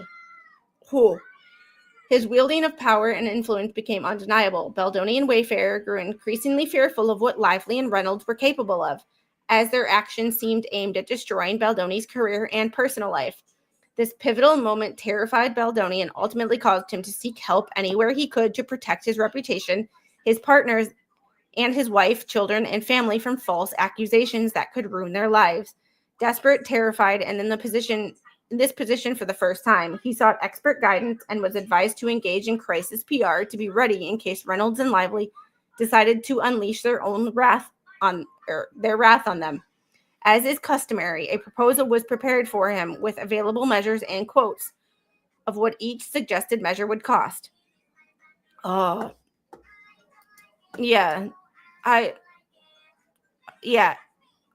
not a fan of WME. WME also is the people, I believe, who are representing Meghan Markle, so that should tell you everything you need to know. But this proposal, wrongfully obtained from the very public relations company that once represented Baldoni, with whom he had recently severed ties, was later used by Lively to knowingly and falsely assert that Baldoni had agreed to the most aggressive option in the proposal. Lively falsely and ironically alleges Baldoni set out on a smear campaign to destroy Lively despite the thousands of documents she alleges to have that would prove otherwise. Notwithstanding, Lively, her team, and the Times worked in concert to cherry-pick, deliberately misconstrue, splice, alter private communications to manufacture a self-serving and factually baseless narrative. This is not uncommon for people to cherry pick shit. I know people who cherry pick shit all the time. They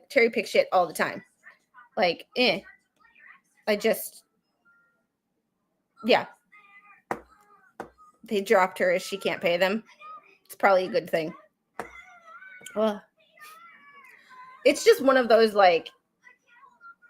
if you can't show it in its entirety, one, showing DMs or any private communication is just bullshit unless somebody has showed it first.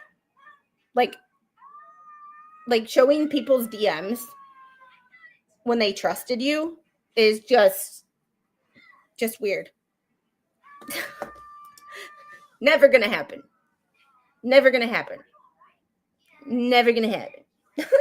Look.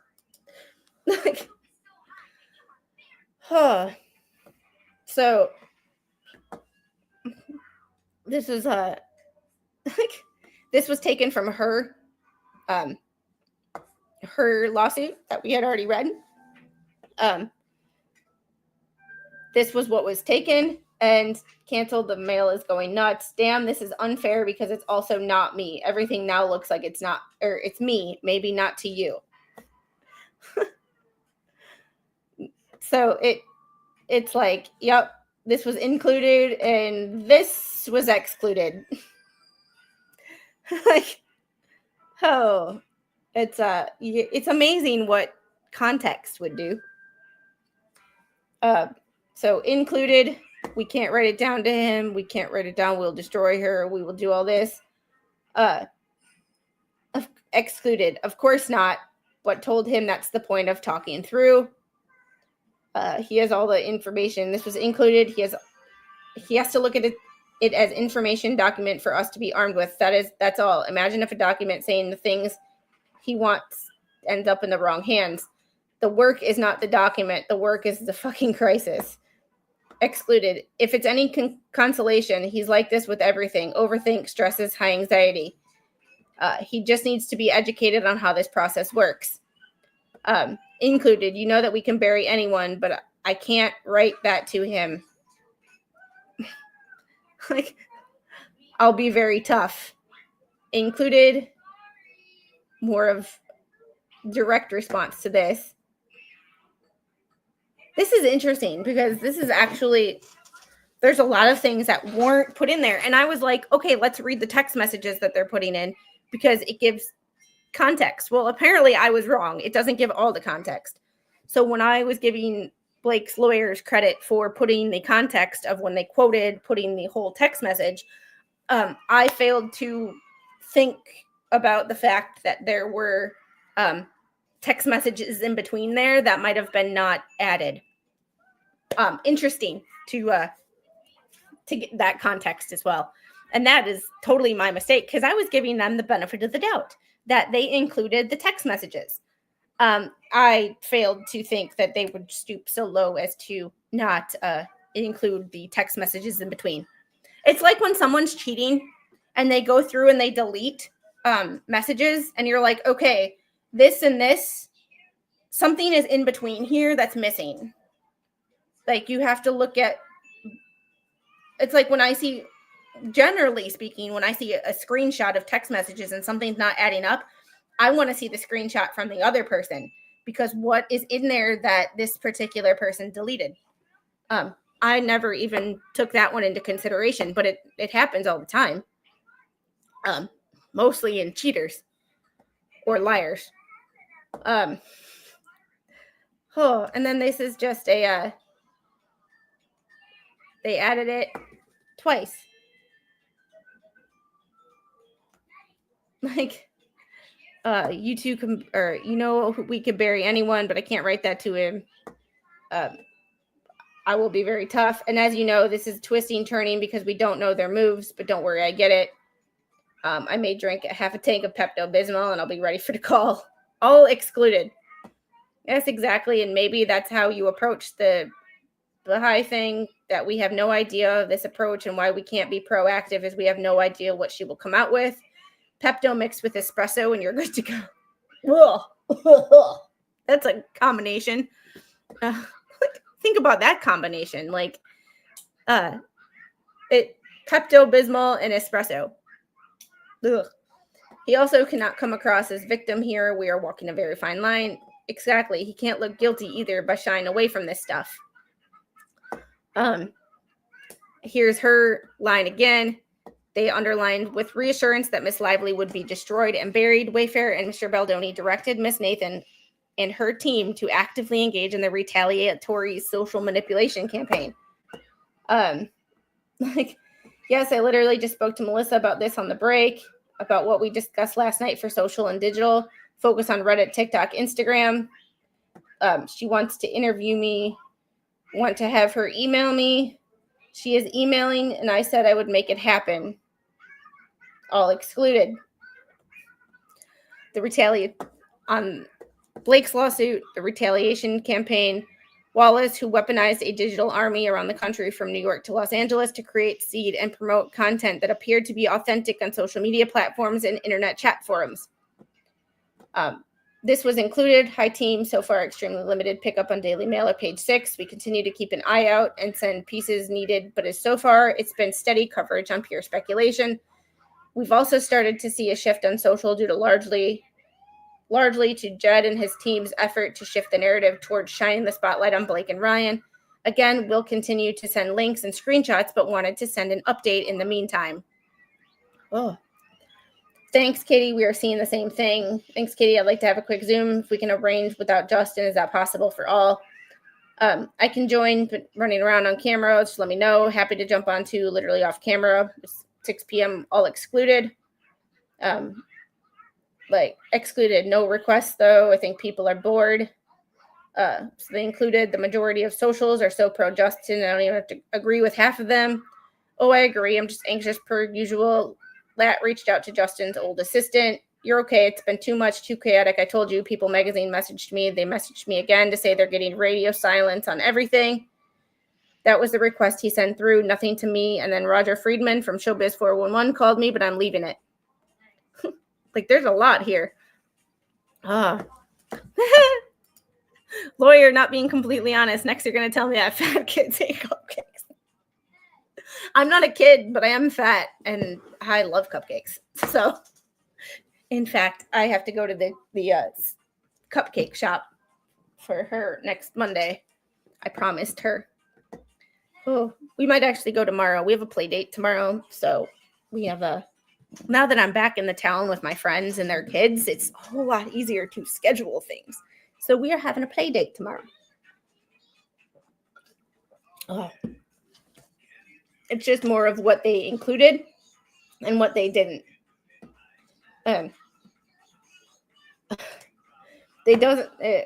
they included he doesn't realize how lucky he is right now. We need to press him on just how effing lucky, the whispering in the ear, sexual connotations like Jesus fucking Christ. Other members feel uncomfortable watching it. I mean, there's just so much. Doesn't matter if it's not true. This was not included. I know I don't think they get that they think the truth wins. No, it doesn't. And I'm like, we're dealing with a psychopath who literally called you a sexual predator. Let's all be happy with difficult. I have it on text message, by the way. Unbelievable. Let's be really happy with difficult. And he told him we took out misogynist. Leslie can't possibly believe that. Let's give a day to calm and let's call Jamie together tomorrow and we can explain to him a few things. And socials are really ramping up in his favor. She must be furious. It's actually sad because it shows you have people who really want to something. Meanwhile, Lively systematically excluded Baldoni from all marketing and promotional efforts with her and the cast for the film. He was not invited to any cast promotional events, cast screenings, premieres, photo shoots, or other cast campaigns. Baldoni was marginalized from the marketing process.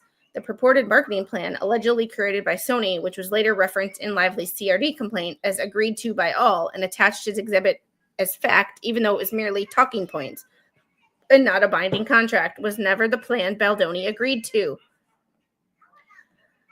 All right, I believe this is where we are going to call it a day. We're on page 101. We made it pretty damn far today. It is almost 2.5 hours into this. I have to do some more stuff around the house. I have to get dinner in order because we are having barbecue tonight. And also, it is amazingly gorgeous outside and not too humid. And the little and I are going to go play. And even though I'm sore as hell from that workout yesterday, I haven't worked out like that in a long time.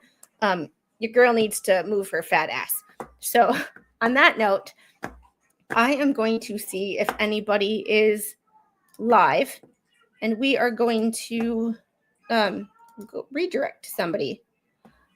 Oh, Nick Starro's doing Fannie Willis F-ups, or alternate juror is doing Eileen Warnos, trial day 6. Anybody have let's go to AJ. Let's go to AJ today. All right, guys. If any ladies in the chat don't know what misogynistic means, I'll explain it to you. Exhibit A. Just kidding, Steven. Y'all have a great day. Thanks for hanging out and working through this. This is getting juicier and juicier and like, Hey, Heather. Just dropped by to say hi. Hope you're well. Trying to stay off YouTube till later in the day or early evening. Have a great day. I appreciate you stopping by. Thanks for hanging out. We'll have to catch up soon. I haven't seen you in a bit. All right, guys. Tell AJ I said hi, and I will see you on the next one. Tomorrow, we are doing a members only in the afternoon, around 2 or 2:30. It's going to be a live with Musi. There is no morning stream because it's Thursday and I have an appointment at 10. And then we have a play date at the park with some friends. So y'all have a great day. I love y'all. Bye.